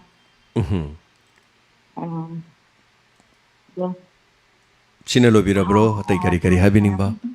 ꯁꯦꯀ꯭ꯔꯦꯇꯔꯤꯌꯥ ꯈꯔ ꯉꯥꯡꯈꯠꯂꯛꯄꯤꯔꯛꯄꯗꯨ ꯁꯥꯔ ꯈꯔ ꯉꯥꯡꯈꯠꯆꯔꯦ ꯍꯣꯏ ꯍꯣꯏ ꯍꯥꯟꯅꯒꯤꯗ ꯀꯠꯇꯦꯛꯃꯟꯗꯅ ꯇꯨꯝꯕ ꯈꯔ ꯌꯥꯎ ꯑꯗꯒꯤ ꯑꯌꯥꯝꯕꯅ ꯉꯥꯏꯕꯩ ꯉꯥꯏꯌꯦꯕ ꯍꯣꯏ ꯍꯣꯏ ꯍꯟꯗꯛꯀꯤ ꯈꯤꯇꯪ ꯉꯥꯡꯈꯠꯂꯛꯄꯗꯨ ꯌꯥꯝ ꯅꯨꯡꯉꯥꯏꯌꯦꯕ ꯑꯗꯨꯅ ꯑꯊꯦꯡꯕꯁꯨ ꯇꯥꯖꯩ ꯑꯗꯒꯤ ꯑꯉꯟꯕꯒꯤꯁꯨ ꯇꯥꯖꯩ ꯑꯗꯨꯅ ꯈꯪꯗꯦ ꯁꯥꯔꯅ ꯃꯌꯥꯝꯗꯨꯒꯤ ꯔꯣꯜꯁꯦ ꯁꯥꯔꯅ ꯂꯧꯕꯤꯔꯤꯕ ꯔꯣꯜꯁꯦ ꯑꯗꯨꯛꯀꯤ ꯃꯇꯤꯛ ꯑꯋꯥꯡꯕ ꯁꯥꯔꯁꯦ ꯀꯔꯝꯕ ꯒꯨꯟ ꯁꯥꯔꯒꯤ ꯒꯨꯟꯁꯦ ꯍꯥꯏꯕꯅ ꯑꯩꯈꯣꯏ ꯑꯣꯏꯕ ꯌꯥꯝ ꯅꯨꯡꯉꯥꯏꯖꯩ ꯍꯣꯏ ꯍꯣꯏ ꯌꯥꯝ ꯅꯨꯡꯉꯥꯏꯖꯩ ꯁꯥꯔ ꯊꯦꯡꯛ ꯌꯨ ꯁꯣ ꯃꯆ ꯃꯇꯝ ꯑꯃꯈꯨꯗꯤꯡꯗ ꯁꯥꯔꯒꯤ ꯁꯥꯔꯕꯨ ꯑꯃꯗꯤ ꯖꯟꯃꯒꯤ ꯁ꯭ꯇꯥꯐ ꯈꯨꯗꯤꯡꯃꯛꯄꯨ ꯃꯇꯝ ꯂꯩꯕ ꯈꯨꯗꯤꯡꯗ ꯃꯤꯌꯥꯝꯒꯤ ꯁꯦꯕꯥ ꯃꯇꯣꯟ ꯂꯣꯝꯅ ꯇꯧꯕ ꯉꯝꯕ ꯑꯣꯏꯕꯤꯌꯨꯅ ꯍꯥꯏꯖꯔꯒ ꯊꯥꯒꯠꯆꯔꯤ ꯕꯕꯤꯇꯥ ꯌꯥꯝ ꯅꯨꯡꯉꯥꯏꯖꯩ ꯍꯥꯏꯕꯤꯕ ꯍꯥꯏꯇꯥꯔꯦ ꯃꯌꯥꯝꯒꯤ ꯁꯄꯣꯔꯠ ꯌꯥꯎꯗ꯭ꯔꯗꯤ ꯊꯕꯛꯁꯦ ꯑꯝꯇ ꯌꯥꯕ ꯅꯠꯇꯦ मियामना यानबो होनबद अखोइना थमोइ सेंना मदि अखोइना तौजरिबा खरादा हाइतारे मदु मियामना खंबिबगिनी अदुगा मियामना थंबिरिबा मियाम पुनमकी थमोइदा अखोइगी फिदा अमा थाबिरिबदो मदु मसिंग हेंगतपा मदि खंबिबसु चंगी हाइतारे अखोइना तौजरिसे कनागुमना खंबिदबना चेबिबा गांबिबसु थिनथिना गांगमसु यावदबना ते अदुबु कैसु काइबा लेते मीगी मखा थाबदा पटकदबा लेते ओगी ओखा थारा पटपनेना अइना लाउजरिदुनी अदुना अफबा थबक्ति थबक नोइनो कदबनी चिन हाइबदी अइ निंगथौनी हाइरसु याइदना असेंबदि अइ थोंगाक पोइरमसु याइबा अदुबु लुरी वाफमदि अइ निंगथौनी हाइबसे अइना ताओयबा अइना तौजरी थबकसे कइनो हाइदि मयामना दुम खंगनबा मसक तु खंगनो होनरकदौनी अदुना अफबा थबक खर तौनो होनबदा थमोइ खर सेंबा ट्रांसपेरेंसी लैबा अदुगा मियामना करि हाइतारे थाजनबा तौनबसि थबकना उटपा ताइ चिन्ना हाइबा नत्तबा अइ लंबी सेमे जे अइना हाइदबिदा मयामना लंबी सेंबिबगिदा मुनुंगाइने थागत पिरकद अदु हेनगदौन मयाम अइ लंबी सेममनिको अदु अइना तौग्रमनिको अखोइगिदि मदु पालै जरो अदु याम नुंगाइजै मयामना सपोर्ट तौबिबा पुनमक मयामना नुंसिबिबगिनी अदुगा थागतचरी अखोइगी डायमंड मियामगी डायमंड अना अदुमाना हाइसे असोइबा राखपा लैरसु मयामना अदुम ताकपिरो सेमदोक चननबगी तंजा अदुम पिबियो अदुगा हेन अफबा माइकेमदा चचनबग होनजगे अखोइना महेले अखोइ खंगे मयाम कइम खंगदे अखोइना मयाम लमजिंग पुदोरिनी हाइबा वाफम कइमता लैजदेबा अदुना मयाम पुनमना ताकपियो करिगुम मतमदसु अदुगा मफम असिदसु असंग मतमदा इमुंग मनुंगी मी फैमिली लाकपिदना येंगबियो अखना तौजरिबा सेम साबदि लोइजद्रिबनी तपना तपना तपना होनजरकलिबा अदु मियामगी mateंगना ngase स्टूडियो अमा कोइ तोक जब ngamjarakpa aduga koina leijaba khara puthokjaba ani suba studio ma sem sana na bohonaba ko yam kanu honajari matanggi matung masi punamak miyamgi damaktani haijage hanana thagachari aduga lewa lamding sar ojet khawa lamding da accident amna thokanba 90 degree gi corner of wangjing to tentha road common them lekai da malai hariba mafam asida traffic convex mirror 85 cm diameter oiba ama semduna mafam aduda ngarang thamkhre leraka chobada thamkhre haiba wafam ama ai facebook ta su uzare ozaujit yam nongai jai lekai lamda mamagi aduga khudong thiba accident thokpada haitare 90 degree amadaida koi convex mirror ma thamba yam nongai adubo चटपी के दौरीब Singh अदुनसु convex दु येंगबगी तंगाई बदब हिनबी म थमदबदी यारो convex दु खेल convex दु येंगद्रदी यारो दोरिमने convex दु Young का असोद गाड़ी ला इब्रा सोम द मी मला इना हाइबदु उ गदोरिमने अदना मफम अदु द पालबनीना मियाम पनो मनसु खुदोंग थिब थोक्तना न बचेक्सिन बियो मिजेंग ताबियो लेवानो होना जरगलिबा मियाम गी दमक थमकलिबा सिगमा 90 डिग्री गी सिगमा लंबी ट्रैफिक कॉन्वेक्स मिरर 85 cm थंबिबगी दमक लेवा गी तेम मफम दु मियाम पनो cell तौजरी So, mathangi caller ma lokajage. Hello, ming amade laifam habise. Sai kumpal degi asalata kharap pani sa. Asalata habiyo. Update kamel update tazai sa am ngai ji sarna inspector trai jadam tazai sa. Sargi wangang tabata haiti taning ba ta kari haga da buno khangji am na ji tikok pam ni to khoina to bangam damba. ये कोई ना तो वंगम दम सवाली पाकुमक त पिरो यामना तापनुंगाई सा अदना अदु हाइजा किना तो जरा को याम कुइना जुम तम लक्तर सा अदु ताजे होय होय थागा चरिया सलाता कैसो काइबे लेते याम नुंगाई जे पोंगिंग gi warol haisini ko thamoi gi makol पोंगिंग gi warol अखोई मसी थमदब यादबने ngasi नोमगे आइगी पोंगिंग द करी फरो केस अयुंग अता हकोपगा खबर पाबा लेबाक्स द करी थोखरगे कराई कराई द कना अवा अना लेरगे कना ना माई पाखरगे कना ना साना खोनब द मेडल लौरबगे को सिमयाम से लोइन खंगना मन राजनीति की पॉलिटिकल की इट्स एन एवरी अखोई लोइन खंगदब यादेब विदाउट सी याउद्रदे अखोई जे हिंगबद यारोय नोमगी चाखर चान होनब निसा खर चान होनब होरेन हंजला थकचल चाखसल नुपी अंगाम फुगाइन होनब लंबी द लाउनरुब खनरुनब होना लेरदि केदोरनि सुक्तांनो पोख्रमी होय मपोक्सिदा हाइतारेनि सासु चागनी होचो होनगनी लेकाइ लमदम गिसु होनगनी अदुगा इरै पाक्स गिसु खनगनी अखोई फुरुप असिगी दमक्ता सु खनगनी तोंगानबा अखोई गदि फुरुप ति चपमानबा अदुगा लाइनिंग लाइसोन मानदब सिंगसे सिगसु अखोई हिंगमिनना बहोनब ताबने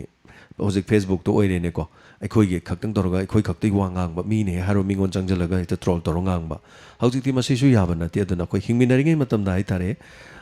इट्स अदर ꯑꯩꯈꯣꯏ we are made for each other ꯑꯩꯈꯣꯏ ꯑꯃꯅ ꯑꯃꯒꯤꯗꯃꯛꯇ ꯁꯦꯝꯃꯛꯄꯅꯤ ꯑꯗꯨꯅ ꯑꯩꯈꯣꯏ ꯑꯃꯅ ꯑꯃꯕꯨ ꯏꯀꯥꯏ ꯈꯨꯝꯅꯒꯗꯕꯅꯤ ꯉꯁꯤꯃꯛꯇꯗ ꯀ꯭ꯔꯤꯁꯅ ꯖꯔꯃꯅꯤ ꯍꯤꯟꯗꯨ ꯙꯔꯃ ꯆꯠꯂꯤꯕꯁꯤꯡꯒꯤꯗꯤ ꯌꯥꯏꯐ ꯃꯪꯒꯣꯜ ꯑꯩꯈꯣꯏ ꯑꯗꯨꯃꯛ ꯄꯤꯃꯤꯟꯅꯁꯤ ꯑꯗꯨꯒ ꯀꯔꯤ ꯍꯥꯏꯇꯥꯔꯦ ꯙꯔꯃꯗꯨ ꯆꯠꯂꯨꯗ꯭ꯔꯒꯁꯨ ꯑꯩꯈꯣꯏ ꯃꯌꯥꯝ ꯄꯨꯝꯅꯃꯛꯅ ꯀꯔꯤꯒꯤꯅꯣ ꯑꯩꯅ ꯃꯤꯒꯤ ꯙꯔꯃ ꯏꯀꯥꯏ ꯈꯨꯝꯅꯔꯗꯤ ꯑꯩꯒꯤ ꯅꯤꯡꯉꯤꯕ ꯂꯥꯏꯗꯨꯗꯁꯨ ꯍꯌꯦꯡ ꯃꯤꯅ ꯁꯣꯏꯗꯅ ꯏꯀꯥꯏ ꯈꯨꯝꯅꯔꯛꯀꯅꯤ ꯍꯥꯏꯇꯥꯔꯦ ꯁꯣ ꯇꯦꯟꯁꯤꯟꯖꯔꯀꯥꯟꯗ ꯃꯊꯪꯒꯤ ꯀꯣꯂꯔ ꯑꯃꯗ ꯈꯨꯗꯣꯡꯆꯥꯕ ꯄꯤꯖꯒꯦ ꯑꯗꯨꯒ ꯏꯉꯥꯂꯩ ꯆꯅꯨ ꯗꯦꯃꯣꯀ꯭ꯔꯦꯁꯤ ꯆꯠꯄꯒ ꯗꯤꯛꯇꯦꯛꯇꯔꯁꯤꯞ ꯆꯠꯄꯒ ꯀꯔꯝꯕꯅ ꯐꯕꯒꯦꯅ ꯇꯥꯛꯄꯤꯔꯛꯑꯦ ꯗꯤꯛꯇꯦꯛꯇꯔꯁꯤꯞ ꯍꯥꯏꯗꯨꯗꯤ ꯁꯣꯅꯝ ꯁꯥꯁꯟꯅꯤ ꯑꯗꯨꯅ ꯗꯦꯃꯣꯀ꯭ꯔꯦꯁꯤꯅꯗꯤ ꯑꯃꯨꯛ ꯐꯩ ꯑꯗꯨꯒ ꯗꯦꯃꯣꯀ꯭ꯔꯦꯁꯤ ꯑꯣꯏꯔꯒꯁꯨ ꯗꯦꯃꯣꯀ꯭ꯔꯦꯁꯤꯗꯗꯤ ꯕꯥꯏ ꯄꯥꯔꯇꯤ ꯍꯥꯏꯇꯥꯔꯦ ꯑꯣꯟꯂꯤ 2 ꯄꯥꯔꯇꯤ ꯈꯛ ꯂꯩ ꯇꯥꯔꯒꯗꯤ ꯏꯉꯥꯂꯩ ꯆꯅꯨ ꯑꯩꯕꯨ ꯍꯥꯏꯖꯧ ꯍꯥꯏꯔꯗꯤ ꯑꯩꯒꯤ ꯃꯣꯠꯇꯗꯤ ꯕꯥꯏ ꯄꯥꯔꯇꯤꯅ ꯄꯥꯝꯃꯤ ꯑꯗꯨ ꯑꯩꯈꯣꯏ ꯏꯟꯗꯤꯌꯥꯗꯗꯤ ꯕꯥꯏ ꯄꯥꯔꯇꯤ ꯅꯠꯇꯦ ꯆꯠꯅꯔꯤꯕꯁꯦ ꯁꯝꯅ ꯍꯥꯏꯔꯕꯗ ꯀꯣꯟꯁꯇꯤꯇ꯭ꯌꯨꯟꯁꯤ ꯑꯃꯗ ꯃꯤ 3 ꯚꯣꯠ ꯂꯦꯞꯄꯦ ꯃꯤ 3 ꯚꯣꯠ ꯂꯦꯞꯄꯗ ꯐꯥꯔꯁ ꯇꯥꯕꯗꯨꯅ ꯃꯤ 19,900 ꯐꯪꯉꯦ ꯑꯗꯨꯒ ꯁꯦꯀꯦꯟ ꯇꯥꯕꯗꯨꯅ ꯃꯤ 10,10 ꯐꯪꯉꯦ ꯑꯇꯩꯗꯨꯅ ꯑꯃꯨꯛ ꯀꯔꯤ ꯍꯥꯏꯇꯥꯔꯦ 3 ꯑꯃꯨꯛ ꯐꯪꯉꯦ ꯁꯣ 마부 야르 봇카이도 트라움도이나 까레바 아두부 켄드라두다 까리바 미두부 야다바디 리싱 트라임pan 레바 시 야닝 브라보 시니 ꯑꯩꯈꯣꯏ ꯂꯝꯗꯝꯁꯤꯗ ꯇꯧꯔꯤ ꯚꯣꯠꯁꯦ ꯑꯗꯨꯅ ꯚꯣꯠ ꯀꯥꯔꯤꯕ ꯃꯤꯁꯤꯗꯤ ꯄꯨꯂꯞ ꯂꯦꯞꯄꯗꯨꯗ ꯃꯁꯤꯡ ꯍꯦꯟꯕꯅꯗꯤ ꯀꯥꯏ ꯍꯥꯏꯕꯩ ꯋꯥꯅꯤ ꯀꯦꯟꯗ꯭ꯔꯗꯨꯗꯗꯤ ꯃꯥꯕꯨ ꯌꯥꯗꯕ ꯃꯤꯅ ꯃꯁꯤꯡ ꯍꯦꯟꯅ ꯂꯩꯌꯦꯕ ꯑꯗꯨ ꯀꯔꯤ ꯀꯧꯒꯦꯕꯨ ꯂꯝꯖꯦꯟꯗꯗꯤ ꯊꯣꯏꯗꯕ ꯃꯥꯅꯥꯗꯤ ꯃꯥꯅ ꯂꯧꯕ ꯀꯧꯋꯦꯕ ꯑꯗꯨꯅ ꯃꯁꯤꯒꯤ ꯄꯣꯂꯤꯇꯤꯀꯦꯜ ꯁꯤꯁꯇꯦꯝꯁꯤ ꯏꯟꯗꯤꯌꯥꯗ ꯇꯧꯏ ꯑꯗꯨꯅ ꯑꯩꯕꯨ ꯍꯥꯏꯖꯧ ꯍꯥꯏꯔꯗꯤ USAꯗꯒ ꯇꯧꯔꯤꯕ ꯁꯨꯃꯥꯏꯅ ꯕꯥꯏ ꯄꯥꯔꯇꯤ ꯍꯥꯏꯇꯥꯔꯦ ꯔꯤꯄꯕ꯭ꯂꯤꯀꯥꯟ ꯑꯗꯨꯒ ꯗꯦꯃꯣꯀ꯭ꯔꯦꯁꯤꯒꯤ ꯃꯣꯏꯒꯤ ꯂꯩꯔꯤꯗꯅꯀꯣ ꯁꯣ ꯑꯅꯤ ꯂꯩꯔꯤ ꯁꯨꯃꯥꯏꯅꯒ ꯇꯧꯔꯗꯤ ꯀꯌꯥꯝ ꯅꯨꯡꯉꯥꯏꯅꯦ ꯈꯜꯂꯦ ꯑꯩ ꯃꯣꯠꯇꯗꯤ ꯃꯤ 100 ꯂꯩꯀꯥꯟꯗ ꯑꯃꯅ 43 ꯐꯪꯕ ꯑꯗꯒꯤ ꯑꯃꯗꯨꯅ ꯗꯥꯏꯔꯦꯛ ꯍꯥꯏꯇꯥꯔꯦ 13 ꯁꯣ ꯁꯨꯃꯥꯏꯅ ꯆꯞ ꯆꯥꯕ ꯐꯤꯛꯁ ꯑꯃꯗ ꯂꯩꯔꯤ ꯌꯥꯔꯤꯁꯤ ꯀꯅꯥꯅꯅꯣꯁꯦ ꯑꯩꯗꯤ ꯃꯌꯦꯛ ꯁꯦꯡꯅ ꯈꯪꯅꯤꯡꯉꯦ ꯍꯥꯏꯇꯥꯔꯦ ꯑꯗꯨꯅ ꯅꯤꯡꯗꯣꯟ ꯄꯣꯝꯃꯤ ꯑꯩꯅ ꯑꯉꯥꯡ ꯑꯣꯏꯔꯤꯉꯩꯗ ꯍꯦꯛ ꯈꯪꯖꯔꯛꯄꯗ ꯀ꯭ꯂꯥꯁ 7 8 ꯀꯥꯔꯛꯄꯗ ꯁꯤꯚꯤꯛꯁ ꯇꯝꯃꯛꯄꯗ ꯍꯧꯔꯛꯑꯦ ꯈꯔ ꯀꯔꯤꯅꯣꯅꯦ ꯍꯥꯏꯁꯤꯕꯣ ꯑꯗꯨꯗꯤ ꯚꯣꯠꯁꯤ ꯌꯥꯗꯕ ꯃꯤꯅ ꯃꯥꯏ ꯄꯥꯛꯄꯀꯣ ꯀꯥꯏꯅ ꯁꯨꯃꯥꯏꯅ ꯈꯟꯕ ꯌꯥꯎꯋꯦ ꯑꯗꯨꯕꯨ ꯀꯦꯟꯗ꯭ꯔ ꯈꯔꯗꯗꯤ ꯄꯨꯂꯞ ꯄꯨꯟꯁꯤꯜꯂꯒ ꯀꯥꯔꯤꯗꯨꯅ ꯍꯦꯟꯕꯁꯨ ꯑꯗꯨꯝ ꯌꯥꯎꯏꯀꯣ ꯑꯗꯣ ꯃꯁꯤꯁꯨ ꯂꯩꯇꯕꯗꯤ ꯅꯠꯇꯦ ꯑꯗꯨꯒ ꯊꯥꯒꯠꯆꯔꯤ ꯑꯗꯣꯝꯅ ꯍꯥꯏꯕꯤꯔꯛꯄꯅꯤ ꯉꯁꯤ ꯑꯉꯛꯄ ꯋꯥꯍꯩ ꯑꯃ ꯍꯪꯉꯦ ꯏꯉꯥꯂꯩ ꯆꯅꯨꯁꯦ ꯍꯜꯂꯣ ꯃꯤꯡꯒ ꯂꯩꯐꯝꯒ ꯍꯥꯏꯕꯤꯁꯤ ꯍꯜꯂꯣ ꯍꯜꯂꯣ ꯇꯧꯖꯔꯛꯏꯁꯦ ꯀꯩꯅꯣ ꯊꯣꯉꯥꯝ ꯄꯤꯁꯪ ꯃꯆꯥ ꯈꯣꯡꯈꯥꯡ ꯂꯝꯕꯤꯗꯒꯤ ꯍꯥꯏꯕꯤꯁꯤ ꯀꯔꯤ ꯋꯥꯐꯝ ꯍꯥꯏꯕꯤꯅꯤꯡꯉꯤ ꯁꯥꯔ ꯅꯥꯕ ꯐꯕꯗꯒꯤ ꯊꯨꯝꯁꯦ ꯑꯣꯜꯂꯛꯄꯗ ꯁꯨꯝ ꯐꯪꯗꯕ ꯉꯁꯤ ꯐꯪꯉꯤꯁꯤ ꯑꯗꯣ ꯁꯥꯔ ꯑꯩꯈꯣꯏ ꯁꯥꯔ ꯀꯩꯅꯣ ꯁꯥꯔ ꯐꯕ ꯌꯥꯝ ꯅꯨꯡꯉꯥꯏꯔꯦ ꯃꯇꯝ ꯐꯪꯈꯤꯗꯕꯗ ꯊꯦꯡꯅ ꯐꯣꯡꯗꯣꯛꯑꯦ ꯁꯥꯔ ꯀꯔꯤ ꯇꯧꯏ ꯍꯥꯏꯕꯤꯌꯨ ꯁꯥꯔ ꯍꯧꯖꯤꯛꯁꯦ ꯁꯥꯔ ꯑꯩꯈꯣꯏ ꯀꯩꯅꯣꯁꯦ ꯂꯣꯏꯅꯃꯛ ꯊꯥꯗꯣꯛꯑꯦꯀꯣ ꯑꯩꯈꯣꯏ ꯁꯥꯔ ꯏꯃꯥ ꯀꯩꯊꯦꯜꯗ ꯐꯝꯃꯨꯕ ꯌꯣꯜꯂꯒ ꯐꯝꯃꯨꯕ ꯑꯩꯈꯣꯏꯗꯤ ꯁꯥꯔ ꯋꯥꯅ ꯂꯣꯏꯔꯦ ꯁꯤꯟꯕꯁꯨ ꯉꯝꯗ꯭ꯔꯦ ꯁꯥꯔ ꯅꯍꯥꯟ ISCBꯗ ꯁꯥꯔ ꯍꯣꯏꯅ ꯃꯇꯦꯡ ꯄꯥꯡꯕꯒꯤ ꯆꯠꯂꯨꯅꯤ ꯇꯧꯕꯗꯣ ꯁꯥꯔ ꯑꯗꯣ ꯑꯩꯈꯣꯏ ꯌꯥꯝ ꯇꯧꯖꯅꯤꯡꯉꯤ ꯑꯗꯨ ꯁꯥꯔ ꯍꯟꯗꯛꯀꯤ ꯑꯃ ꯁꯨꯝ ꯄꯨꯔꯕ ꯑꯩꯈꯣꯏꯗꯤ ꯐꯔꯦ ꯁꯥꯔ ꯍꯣꯏ ꯑꯗꯣ ꯁꯥꯔ ꯑꯩꯈꯣꯏꯒꯤ ꯗꯥꯏꯃꯟꯁꯦ ꯑꯩꯈꯣꯏ ꯂꯩꯀꯥꯏꯁꯦ ꯌꯥꯝ ꯇꯥꯏ ꯁꯥꯔ ꯐꯣꯟ ꯇꯧꯕꯗꯤ ꯀꯌꯥꯗꯤ ꯁꯨꯔꯦ ꯁꯥꯔ ꯌꯥꯝ ꯀꯟꯅ ꯀꯩꯅꯣ ꯇꯧꯖꯔꯤ ꯁꯥꯔꯒꯤ ꯃꯌꯥꯝ ꯂꯩꯔꯤ ꯁ꯭ꯋꯥꯏꯗ ꯑꯗꯨꯝꯇꯒ ꯐꯣꯡꯗꯣꯛꯆꯅꯤꯡꯉꯤ ꯑꯗꯨꯒ ꯁꯥꯔ ꯀꯩꯅꯣꯝꯇꯒ ꯍꯥꯏꯖꯒꯦ ꯍꯥꯏꯕꯤꯌꯨ ꯁꯥꯔꯒꯤ ꯑꯩꯈꯣꯏꯒꯤ ꯈꯨꯟꯖꯥ ꯃꯁꯤꯡ ꯌꯥꯝꯂꯛꯂꯦ ꯏꯃꯥꯒꯤ ꯁꯛꯇꯝ ꯎꯈꯤꯗꯕ ꯅꯥꯀꯜꯂꯛꯂꯔꯣꯏ ꯏꯃꯥ ꯍꯟꯇꯛ ꯃꯄꯣꯛꯀꯦꯅ ꯇꯧꯕ ꯏꯁꯩꯗꯣ ꯁꯥꯔ ꯍꯣꯏ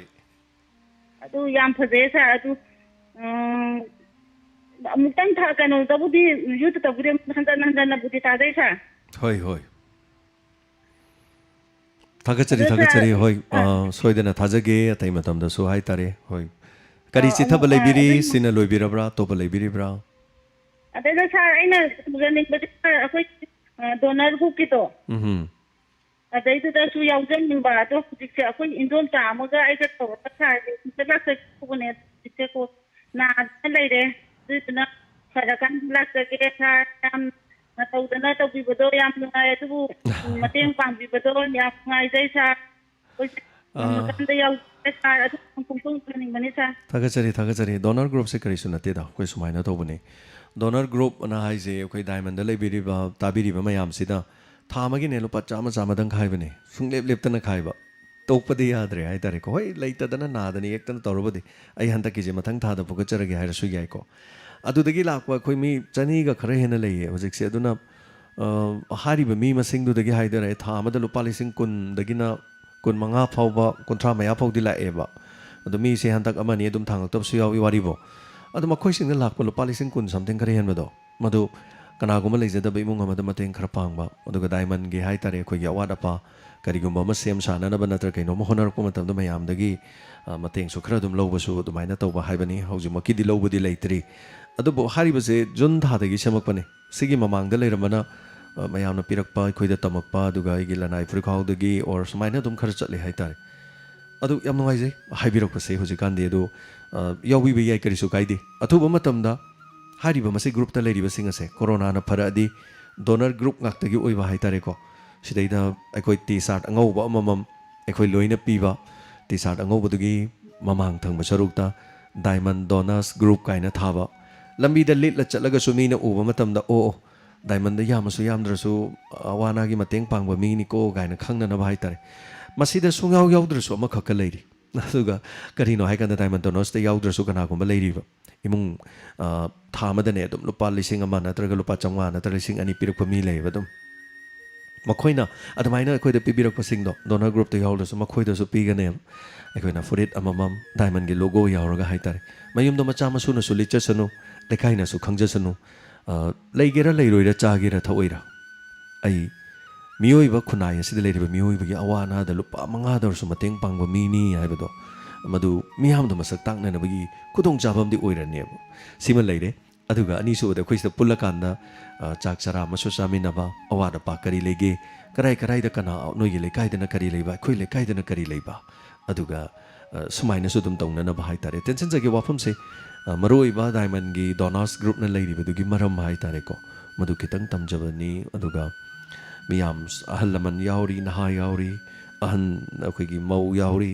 ꯑꯗꯨ ꯄꯨꯝꯅꯃꯛ ꯑꯦꯛꯇꯤꯞ ꯁꯔꯚꯤꯁꯇ ꯂꯩꯕ ꯃꯤ ꯌꯥꯎꯔꯤ ꯑꯦꯚ꯭ꯔꯤꯊꯤꯡ ꯏꯠꯁ ꯑꯦꯟ ꯑꯦꯚ꯭ꯔꯤ ꯍꯥꯏꯇꯥꯔꯦ ꯁꯣ ꯍꯜꯂꯣ ꯃꯤꯡ ꯑꯃꯗꯤ ꯂꯩꯐꯝ ꯍꯥꯏꯕꯤꯁꯤ ꯍꯜꯂꯣ ꯑꯩ ꯇꯧꯖꯔꯛꯏꯁꯤ ꯅꯝꯕꯣꯜ ꯅꯥꯎꯔꯦꯝꯗꯒꯤ ꯕꯣꯟꯕꯤ ꯃꯉꯥꯡꯅꯦꯕ ꯁꯥꯔ ꯏꯕꯣꯝꯕꯤ ꯃꯉꯥꯡ ꯍꯥꯏꯕꯤꯌꯨ ꯇꯥꯃꯣ ꯍꯧꯖꯤꯛ ꯑꯩꯈꯣꯏꯒꯤ ꯗꯥꯏꯃꯟꯒꯤ ꯇꯥꯃꯣꯅ ꯇꯥꯛꯄꯤꯕ ꯈꯨꯗꯤꯡꯃꯛ ꯑꯩꯁꯨ ꯗꯣꯅꯦꯁꯟ ꯇꯧꯕꯀꯣ ꯊꯕꯛ ꯈꯣꯡꯊꯥꯡꯁꯤꯗ ꯑꯩꯁꯨ ꯀꯣꯂꯔ ꯑꯃ ꯑꯣꯏꯖꯒꯦꯅ ꯑꯩ ꯍꯥꯏꯖꯔꯤꯑꯕꯀꯣ ꯁꯤꯗ ꯑꯩꯈꯣꯏꯒꯤ ꯑꯩꯁꯨ ꯃꯌꯥꯝꯒꯤ ꯑꯋꯥꯅꯦꯗ ꯑꯩ ꯉꯝꯕ ꯁꯥꯏꯠꯇꯒꯤ ꯑꯩꯁꯨ ꯃꯌꯥꯝꯒꯤ ꯃꯇꯦꯡ ꯇꯧꯖꯒꯦ ꯑꯗꯨꯒ ꯍꯧꯖꯤꯛꯁꯤ ꯑꯩꯈꯣꯏ ꯅꯝꯕꯣꯜ ꯀꯦꯟꯗ꯭ꯔꯒꯤ ꯍꯥꯏꯔꯕꯗ ꯍꯧꯖꯤꯛ ꯑꯩꯈꯣꯏꯒꯤ ꯑꯣꯅꯦꯕꯜ MLA MPCCꯒꯤ ꯄ꯭ꯔꯁꯤꯗꯦꯟ ꯅꯃꯥꯏꯄꯨꯝ ꯂꯣꯀꯦꯜꯁꯤꯡꯅ ꯑꯩꯈꯣꯏꯒꯤ ꯃꯥꯒꯤ ꯅꯝꯕꯣꯜ SK ꯋꯨꯃꯦꯟ ꯀꯣꯂꯦꯖꯇ ꯑꯩꯈꯣꯏ ꯀꯣꯚꯤꯗ ꯁꯦꯟꯇꯔ ꯑꯃ ꯍꯥꯡꯗꯅ ꯈꯣꯠꯇꯅ ꯃꯌꯥꯝ ꯑꯃ ꯃꯤ 100ꯒꯤ ꯃꯊꯛꯇ ꯍꯦꯟꯅ ꯂꯩꯕꯗꯣ ꯍꯧꯖꯤꯛ ꯃꯤ 200 ꯈꯛꯇꯪ ꯉꯥꯏꯁꯜꯂꯛꯑꯦꯕ ꯁꯥꯔꯀꯣ ꯃꯥꯅ ꯇꯧꯈꯤꯕꯗꯒꯤ ꯁꯤꯗ ꯑꯩꯈꯣꯏꯅ ꯍꯥꯏꯖꯅꯤꯡꯉꯤꯁꯤ ꯄ꯭ꯔꯖꯥꯁꯤꯡꯒꯤ ꯚꯥꯞ ꯇꯥꯗꯕ ꯈꯣꯠꯇꯕ ꯃꯁꯥꯒꯤ ꯂꯥꯏꯔꯕ ꯏꯃꯨꯡ ꯑꯃꯗꯒꯤ ꯃꯤꯑꯣꯏ ꯐꯥꯎꯕ ꯑꯩꯈꯣꯏ ꯁꯥꯜꯂꯨꯀꯦꯅ ꯃꯁꯥꯒꯤ ꯄꯣꯀꯦꯠꯇꯒꯤ ꯄꯨꯊꯣꯛꯇꯅ ꯃꯌꯥꯝ ꯑꯃ ꯀꯦꯟꯗ꯭ꯔꯁꯤ ꯐꯅꯕ ꯃꯥꯅ ꯂꯣꯏ ꯍꯣꯠꯅꯕꯤꯔꯦꯕꯀோ ꯁꯤꯗ ꯑꯩꯈꯣꯏ ꯚꯣꯠ ꯃꯌꯥ ꯌꯧꯁꯤꯜꯂꯛꯄꯗ ꯑꯩꯈꯣ ꯄꯩꯁꯥ ꯅꯨꯡꯁꯥ ꯂꯧꯗꯕꯤꯗ ꯑꯐꯕ ꯀꯦꯟꯗ꯭ꯔꯁꯤꯒꯤ ꯃꯤꯍꯨꯠ ꯑꯃ ꯑꯣꯏꯅꯒꯗꯧꯕꯗ ꯑꯩꯈꯣꯏ ꯑꯐꯕ ꯃꯤꯍꯨꯠ ꯈꯜꯂꯒ ꯊꯥꯒꯠꯂꯁꯦꯅ ꯑꯩ ꯁꯤ ꯈꯤꯇꯪ ꯁꯖꯦꯁꯟ ꯇꯧꯖꯅꯤꯡꯕ ꯍꯥꯏꯇꯥꯔꯦ ꯁꯥꯔ ꯊꯥꯒꯠꯆꯔꯤ ꯏꯕꯣꯝꯕꯤ ꯊꯦꯡꯛ ꯌꯨ ꯁꯣ ꯃꯆ ꯊꯧꯔꯝ ꯁꯔꯨꯛ ꯌꯥꯕꯤꯔꯛꯄ ꯁꯤꯒꯤꯗꯃꯛ ꯑꯗꯨꯒ ꯃꯤꯅꯤꯠ ꯌꯥꯝꯗ꯭ꯔꯦ ꯉꯁꯤꯒꯤꯁꯨ ꯊꯧꯔꯝꯁꯤꯒꯤ ꯃꯤꯅꯤꯠ 5ꯒꯨꯝꯕ ꯂꯩꯖꯔꯤ ꯃꯔꯛꯁꯤꯗ ꯀꯅꯥ ꯀꯅꯥꯅ ꯀꯔꯤ ꯍꯥꯏꯔꯦ ꯍꯥꯏꯕꯗꯨ ꯌꯦꯡꯃꯤꯟꯅꯁꯤ ꯗꯥꯏꯃꯟ ꯔꯦꯗꯤꯑꯣꯒꯤ ꯊꯧꯔꯝꯗ ꯄꯨꯛꯅꯤꯡꯒꯤ ꯋꯥꯔꯣꯜ ꯍꯥꯏꯕꯁꯤ ꯌꯥꯝꯅ ꯃꯔꯨꯑꯣꯏꯕ ꯃꯤꯌꯥꯝꯒꯤ ꯊꯧꯔꯝ ꯑꯃꯅꯤ ꯃꯤꯌꯥꯝꯒꯤ ꯊꯃꯣꯏꯒꯤ ꯈꯣꯜꯂꯥꯎꯅꯤ ꯍꯜꯂꯣ ꯃꯤꯡ ꯑꯃꯗꯤ ꯂꯩꯐꯝ ꯍꯥꯏꯕꯤꯁꯤ ꯍꯜꯂꯣ ꯀꯣꯜꯗꯤ ꯂꯧꯈꯠꯆꯔꯦ ꯑꯗꯨꯕꯨ ꯑꯗꯣꯝꯒꯤ ꯈꯣꯟꯖꯦꯜꯗꯤ ꯇꯥꯕ ꯐꯪꯗ꯭ꯔꯦ ꯋꯥꯔꯧꯕꯤꯔꯣꯏ ꯑꯃꯨꯛ ꯍꯟꯅ ꯇꯧꯕꯤꯔꯛꯄ ꯌꯥꯔꯤꯕ꯭ꯔꯥ ꯃꯇꯝꯗꯤ ꯂꯩꯇ꯭ꯔꯦ ꯑꯗꯨꯒ ꯏꯉꯥꯂꯩ ꯆꯅꯨ ꯊꯥꯒꯠꯆꯔꯤ ꯃꯃꯤ ꯇꯤꯚꯤꯒꯤꯗꯣ ꯅꯍꯥꯟꯁꯨ ꯏꯂꯤꯠ ꯇꯤꯚꯤꯒꯤ ꯍꯥꯏꯇꯥꯔꯦ ꯇꯥꯃꯣꯖꯤꯠꯅ ꯍꯥꯏꯕꯤꯔꯛꯑꯦ ꯑꯗꯨꯒ ꯑꯩꯈꯣꯏꯅ ꯊꯦꯡꯅꯖꯔꯨꯕ ꯃꯐꯝ ꯆꯞ ꯆꯥꯕ ꯀꯔꯤꯒꯨꯝꯕ ꯇꯣꯄꯤꯛꯇ ꯍꯥꯏꯇꯥꯔꯦ ꯁꯨꯝ ꯇꯧꯖꯕꯅꯤ ꯄꯦꯅꯦꯂꯤꯁ ꯑꯃ ꯅꯠꯇ꯭ꯔꯒ ꯌꯥꯝꯅ ꯈꯪꯕ ꯀꯩꯁꯨ ꯂꯩꯇꯦ ꯑꯦꯖ ꯑꯦ ꯃꯦꯗꯤꯌꯥ ꯄꯔꯁꯟ ꯍꯥꯏꯇꯥꯔꯦ ꯑꯩꯈꯣꯏꯁꯨ ꯊꯦꯡꯅꯖꯔꯤꯕ ꯄꯥꯔꯤꯕ ꯈꯣꯠꯂꯤꯕ ꯃꯔꯝꯗꯨꯗ ꯈꯪꯕ ꯅꯠꯇ꯭ꯔꯒ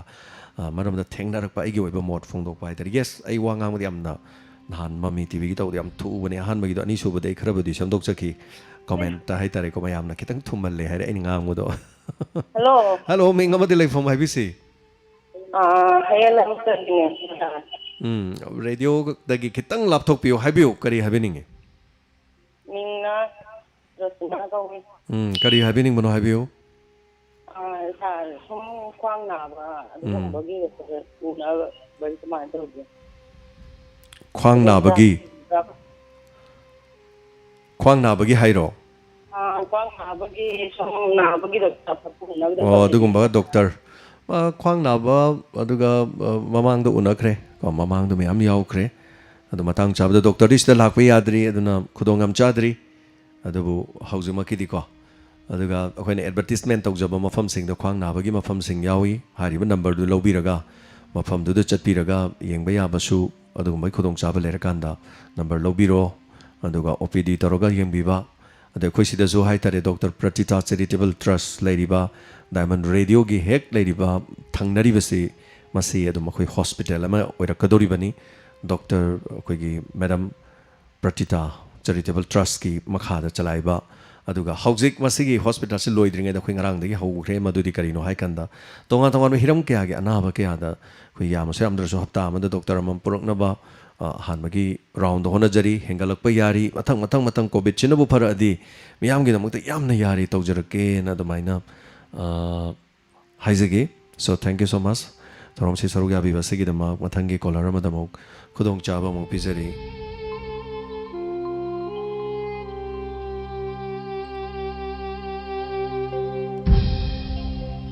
Hello, Ming Amati Lake from IBC. Hello. Habal tongbalagi Jamuna Sanasam. Hoi, habiyo, kari habiningi. Tai to sabu yung aubo phabira bro. Misahan bit halagadi pukningi warong kitang thamjara ketaw ba. Habiyo, kari habining ba? Ekegi lojing loya da laiba. Nupi mapan thokjaba ngamjadaba mingayda wakhal lawsing pibiriba digi asuki matik thamoi singbu pakhum pirakpa adegi asoi angamda fajana watembibagi damakta penjaba haibadugi khulai do leiramagadi olaga changdo khangjarangadamni yamna khoi inspector tayagi wari tarur matungda wari du lupsan gidan hai tare so character du mak una ekhoi da koksan bire hai tare so thank you so much ado apabada dum loksan minasi matang du na kwai dagi male yam nungai je aduga wakhalom taga thamjage ekhoi gi me ki wall poster kok tham lai da ekhoi gi picture khare ye dena sa adureida hoi fruit bird animal kaikada khoi gi mapanam gi mayam budi tawi adu waita su kok sam lagi picture sida khoi gi kok hari baduda Chinese ki angang gi poster ma haptan ba khau duda khoi gi kaya mayang hai doira khangre adu gi picture ma haptan ba khoi gi Manipur sida maitai chanura takhiba adigi Miss Manipur takhiba adigi sports ta thoidok hendokpa adigi education gi line da thoidok hendokpa nupi oiro nupa oiro mayam lai adugumba singdugi akhoi gi saktam do haphanjaning ba hai tare bam hai baduda su akhoi gi masam ngang ba angang nupi macha akhoi gi foreigner amagi picture se sofa da phama yaw ba adigi un hai baduda su angang se akhoi gi iram dam sigi angang gi saktam manda ba adi phore longi outside longi angang man ba sida akhoi gi koksam lai gi wall poster phongbiri ba singna kari gumba tabira magadi akhoi maitai gi oiba saktam se yari makai hapiu haina diamond gi thongda nungnuchari yam nungai je yam phajaba phamni hariba picture du season amatamda ꯑꯩꯈꯣꯏꯒꯤ ꯀꯔꯤ ꯍꯥꯏꯇꯥꯔꯦ ꯑꯩꯈꯣꯏꯒꯤ ꯑꯣꯏꯕ ꯏꯔꯝꯗꯝ ꯑꯁꯤꯒꯤ ꯑꯣꯏꯕ ꯃꯤꯒꯤ or ꯄꯣꯠꯁꯛꯇꯣ ꯍꯥꯞꯄꯤꯌꯣ ꯍꯥꯏꯅ ꯍꯥꯏꯕꯤꯕꯅꯦ ꯍꯥꯏꯇꯥꯔꯦ ꯁꯣ ꯊꯦꯡꯛ ꯌꯨ ꯁꯣ ꯃꯆ ꯆꯨꯝꯕꯅꯤ ꯑꯇꯣꯞꯄ ꯂꯝꯒꯤ ꯃꯤꯁꯤꯡꯅ ꯍꯥꯞꯄꯤꯗꯣ ꯄꯣꯁꯇꯔ ꯐꯣꯇꯣ ꯂꯩꯖꯗꯕꯒꯤ ꯇꯥꯏꯞꯇ ꯍꯧꯖꯤꯛꯇꯤ ꯃꯅꯤꯄꯨꯔꯤꯁꯤꯡꯒꯤ ꯅꯠꯇ꯭ꯔꯒ ꯂꯩꯔꯤꯕ ꯌꯦꯜꯍꯧꯃꯤ ꯂꯝꯗꯝꯁꯤꯗ ꯂꯩꯔꯤꯕꯁꯤꯡꯒꯤ ꯂꯣꯏꯅ ꯍꯥꯞꯄꯗꯣ ꯐꯖꯩꯗꯅꯀꯣ ꯌꯥꯝꯅ ꯐꯖꯕ ꯌꯥꯕ ꯋꯥꯐꯝꯁꯤꯡ ꯍꯥꯏꯇꯥꯔꯦ ꯁꯣ ꯊꯦꯡꯛ ꯌꯨ ꯁꯣ ꯃꯆ ꯌꯥꯝ ꯐꯖꯕ ꯋꯥꯐꯝꯅꯤ ꯕꯠ ꯑꯗꯨꯕꯨ ꯊꯧꯔꯝꯁꯤꯗ ꯃꯔꯤ ꯂꯩꯅꯕ ꯍꯥꯏꯇꯥꯔꯦꯅꯦ ꯃꯁꯤ ꯈꯔ ꯃꯗꯨ ꯅꯝꯃꯤꯕ ꯈꯣꯠꯂꯤꯕꯁꯤꯡꯗꯨꯅ ꯇꯥꯕꯤꯔꯗꯤ ꯑꯃꯨꯛ ꯍꯦꯟꯅ ꯅꯨꯡꯉꯥꯏꯒꯗꯕꯅꯤ ꯑꯗꯨꯕꯨ ꯊꯦꯡꯛ ꯌꯨ ꯑꯩꯈꯣꯏꯒꯤ ꯏꯁꯥꯒꯤ ꯑꯣꯏꯕ ꯑꯩ ꯏꯁꯥꯒꯤꯅꯤ ꯍꯥꯏꯕꯁꯦ ꯀꯔꯤꯗ ꯂꯥꯛꯀꯗꯒꯦ ꯍꯥꯏꯗ ꯏꯁꯥꯒꯤ ꯁꯛꯇꯝ ꯏꯁꯥꯒꯤ ꯐꯨꯔꯨꯞꯄꯨ ꯃꯁꯛ ꯇꯥꯛꯂꯛꯀꯗꯣꯏꯁꯦ ꯑꯩꯒꯤ ꯂꯩꯔꯤꯕ ꯃꯑꯣꯡꯗꯨꯅꯅꯦ ꯁꯣ ꯍꯦꯜꯂꯣ ꯃꯤꯡ ꯑꯃꯗꯤ ꯂꯩꯐꯝ ꯍꯥꯏꯕꯤꯁꯤ ꯁꯥꯔ ꯑꯩ ꯁꯤꯋꯥꯗꯒꯤ ꯊꯣꯛꯈꯤꯅꯤ ꯍꯥꯏꯕꯤꯌꯨ ꯀꯔꯤ ꯍꯥꯏꯕꯤꯅꯤꯡꯉꯤ ꯄꯨꯡꯒꯤ ꯋꯥꯔꯣꯜ ꯑꯝꯇ ꯐꯣꯡꯗꯣꯛꯆꯒꯦ ꯇꯧꯕꯅꯤ ꯁꯥꯔ ꯊꯝꯕꯤꯌꯨ ꯍꯥꯏꯕꯤꯌꯨ ꯑꯩꯈꯣꯏꯒꯤ ꯋꯥꯡꯒꯣꯏ ꯃꯈꯥ ꯖꯨꯅꯥꯎꯔꯣꯝꯗꯒꯤꯅ ꯁꯦꯡꯃꯥꯏꯖꯤꯡ ꯐꯥꯎꯒꯤ ꯃꯅꯨꯡꯁꯤꯗ ꯑꯩꯈꯣꯏꯒꯤ ꯃꯦꯟ ꯔꯣꯗꯁꯤꯗ ꯀꯟꯐꯥꯛꯁꯤ 8 ꯇꯧꯈꯥꯏꯕꯤ ꯍꯧꯖꯤꯛ ꯀꯜꯚꯥꯔꯠꯁꯤ ꯆꯟꯕ ꯂꯣꯏꯔꯦ ꯑꯗꯨ ꯀꯜꯚꯥꯔꯠ 8ꯁꯤꯒꯤ ꯇꯧꯈꯥꯏꯈꯤꯕ ꯃꯄꯥꯜꯈꯩꯁꯤ ꯊꯤꯀꯥꯗꯥꯔꯁꯤꯡꯅ ꯐꯖꯅ ꯁꯦꯝꯖꯤꯟꯕꯤꯕ ꯑꯗꯨꯅ ꯅꯣꯡ ꯆꯨꯔꯛꯄ ꯃꯇꯝꯗꯗꯤ ꯒꯥꯔꯤ ꯊꯧꯕ ꯃꯇꯝꯗꯗꯤ ꯍꯥꯏꯔꯤꯕ ꯃꯐꯝꯁꯤꯗ ꯈ꯭ꯋꯥꯏꯗꯒꯤ ꯈꯨꯗꯣꯡꯊꯤꯕ ꯑꯣꯏꯅ ꯇꯧꯕ ꯌꯥꯝꯅ ꯆꯨꯝꯃꯦ ꯑꯣꯖꯥ ꯍꯥꯏꯕꯤꯔꯤꯗꯣ ꯑꯩꯈꯣꯏ ꯌꯥꯝ ꯊꯦꯡꯅꯖꯔꯦ ꯃꯗꯨꯒꯤ ꯃꯐꯝꯗꯣ ꯍꯥꯏꯇꯥꯔꯦ ꯃꯌꯥꯝ ꯏꯝꯐꯥꯜꯒꯤ ꯁꯥꯏꯠꯇ ꯆꯠꯄ ꯃꯇꯝꯗ ꯃꯗꯨꯅ ꯒꯥꯔꯤ ꯂꯥꯟꯊꯣꯛ ꯂꯥꯟꯁꯤꯟꯗꯁꯨ ꯇꯧꯕꯗꯁꯨ ꯃꯔꯛ ꯑꯃ ꯌꯥꯝ ꯅꯨꯡꯉꯥꯏꯔꯝꯗꯦ ꯑꯗꯨꯕꯨ ꯁꯦꯝꯃꯤꯕꯅꯤꯅ ꯑꯐꯕ ꯑꯃ ꯂꯥꯛꯀꯗꯧꯔꯤꯕꯅꯤꯅ ꯃꯌꯥꯝꯁꯨ ꯂꯣꯏ ꯈꯪꯕꯅꯤ ꯑꯗꯨ ꯁꯦꯝꯖꯤꯜꯂꯒ ꯃꯗꯨ ꯂꯣꯏꯁꯤꯟꯕꯤꯗ ꯇꯥꯔꯒꯗꯤ ꯃꯗꯨꯒꯤ ꯈꯨꯗꯣꯡꯆꯥꯗꯕ ꯃꯌꯥꯝ ꯑꯃ ꯑꯩꯈꯣꯏꯅ ꯊꯦꯡꯅꯕꯗꯨꯅ ꯍꯥꯏꯇꯥꯔꯦ ꯃꯗꯨ ꯇꯧꯍꯟꯅꯤꯡꯗꯕꯒꯤ ꯋꯥꯐꯝ ꯑꯃ ꯊꯝꯕꯤꯕꯅꯤ ꯍꯥꯏꯇꯥꯔꯦ ꯁꯤꯅ ꯂꯣꯏꯕꯤꯔꯕ꯭ꯔꯥ ꯁꯥꯔ ꯃꯇꯝꯁꯨ ꯂꯣꯏꯁꯤꯜꯂꯛꯄꯅ ꯀꯔꯤ ꯍꯥꯏꯕꯤꯅꯤꯡꯕ ꯂꯩꯕꯤꯔꯤ ꯍꯥꯏꯅꯤꯡꯉꯥꯏꯗꯤ ꯐꯅꯌꯥꯝꯅ ꯂꯩ ꯑꯗꯨ ꯃꯊꯪꯒꯤ ꯀꯣꯜꯗ ꯍꯥꯏꯖꯔꯒꯦ ꯑꯩꯈꯣꯏꯒꯤ ꯂꯣꯛꯇꯥꯛ ꯍꯥꯏꯕꯁꯤ ꯃꯅꯤꯄꯨꯔꯒꯤ ꯃꯤꯡꯁꯦꯟꯅꯤ ꯃꯇꯝ ꯆꯍꯤ ꯑꯩꯈꯣꯏꯒꯤ ꯍꯧꯖꯤꯛꯇꯒꯤꯅ ꯆꯍꯤ 10 ꯍꯥꯏꯇꯥꯔꯦꯀꯣ ꯑꯩꯈꯣꯏꯒꯤ ꯂꯩꯉꯥꯛ ꯃꯇꯝꯗꯨꯗ ꯄꯥꯏꯔꯝꯕ ꯂꯩꯉꯥꯛꯅ ꯑꯦꯜꯗꯦꯒꯤ ꯁꯥꯏꯠꯇ ꯇꯧꯔꯒ ꯂꯣꯛꯇꯥꯛꯀꯤ ꯂꯩꯔꯤꯕ ꯑꯀꯣꯏꯕꯁꯤ ꯐꯖꯅ ꯁꯦꯝꯒꯅꯤ ꯍꯥꯏꯕꯒꯤꯗꯃꯛꯇ ꯊꯥꯖꯕ ꯌꯥꯕ ꯃꯌꯥꯝ ꯑꯃ ꯊꯝꯕꯤꯈꯤ ꯑꯗꯨꯕꯨ ꯍꯧꯖꯤꯛ ꯐꯥꯎꯕꯗ ꯃꯣꯏꯅ ꯊꯝꯕꯤꯈꯤꯕ ꯊꯕꯛꯁꯤꯡ ꯑꯗꯣ ꯑꯃꯠꯇ ꯄꯥꯡꯊꯣꯛꯄ ꯎꯗꯦ ꯀꯦꯟꯁꯜꯗꯤ ꯀꯣꯔ ꯑꯗꯨ ꯀꯥꯏꯊꯔꯦ ꯂꯣꯛꯇꯥꯛꯀꯤ ꯑꯦꯔꯤꯌꯥꯒꯤ ꯑꯣꯏꯅ ꯁꯦꯝꯖꯤꯟ ꯁꯥꯖꯤꯟꯕꯒꯤꯅ ꯑꯗꯨ ꯑꯃꯠꯇ ꯄꯥꯡꯊꯣꯛꯄꯤꯗꯕꯁꯦ ꯃꯈꯤꯟ ꯀꯟꯅ ꯅꯨꯡꯉꯥꯏꯖꯗꯦ ꯁꯥꯔ ꯊꯦꯡꯛ ꯌꯨ ꯊꯥꯒꯠꯆꯔꯤ ꯑꯣꯖꯥ ꯀꯣꯀꯤꯜ ꯊꯧꯔꯝꯁꯦ ꯁꯔꯨꯛ ꯌꯥꯕꯤꯔꯛꯄꯁꯤꯒꯤꯗꯃꯛ ꯑꯗꯣꯝꯒꯤ ꯋꯥꯐꯝ ꯉꯁꯤꯅ ꯑꯔꯣꯏꯕ ꯀꯣꯂꯔ ꯑꯣꯏꯈꯤꯕꯅ ꯑꯗꯨꯕꯨ ꯃꯔꯤ ꯂꯩꯅꯕꯁꯤꯡꯅ ꯇꯥꯕꯤꯕ ꯑꯣꯏꯁꯅꯨ ꯊꯥꯗꯔꯛꯈꯤꯕ ꯁꯦꯟꯐꯝ ꯍꯥꯏꯕ ꯎꯗꯦꯅ ꯇꯥꯛꯄꯤꯔꯦ ꯑꯦꯅꯤꯋꯦ ꯑꯃ ꯑꯣꯏꯔꯦ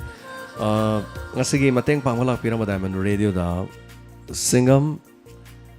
Subikanta amadi mahaki loinabi yo sanatombi kongwadagi kongwanandai bam laikai Diamond Radio da lapi dana Diamond gi haijabatare khuna tawjariba thabak thoramda puning thogot pa oina lupali sing maga changwa pibirama segi damda thagachare puyam sarju bala thobal wangkem nagi lupali sing ma pibiramba laisang them rani thobal hauka lupali sing ma su pibiramba Samralai lapam Rakesh lupa chonga pibiramba Huidrom ibechobi khagem pali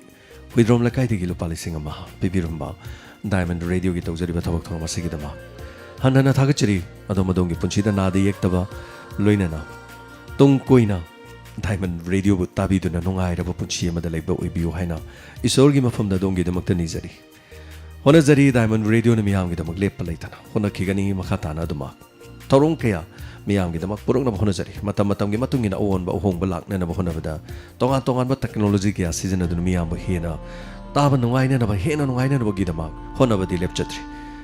asum no honajari ngeda pangjedraba sing no honajarakpada nungai taba soikiba lan kiba kya yawrasu puning thogot piu chingkhat piu turi haiduna kanthok piu afaba lambi mada mohanna miyam gi damak tawbangam na ba gi damak Thorom santok sakibada soikiba wahi wata lan kiba kya yawrasu pukchel chawng nga pinana ba nolokchari loinana ngasigi damakta dipungning warol thorom loisinjari ngasigi crime update amati inspector tayagi tangkak soidana tabiyo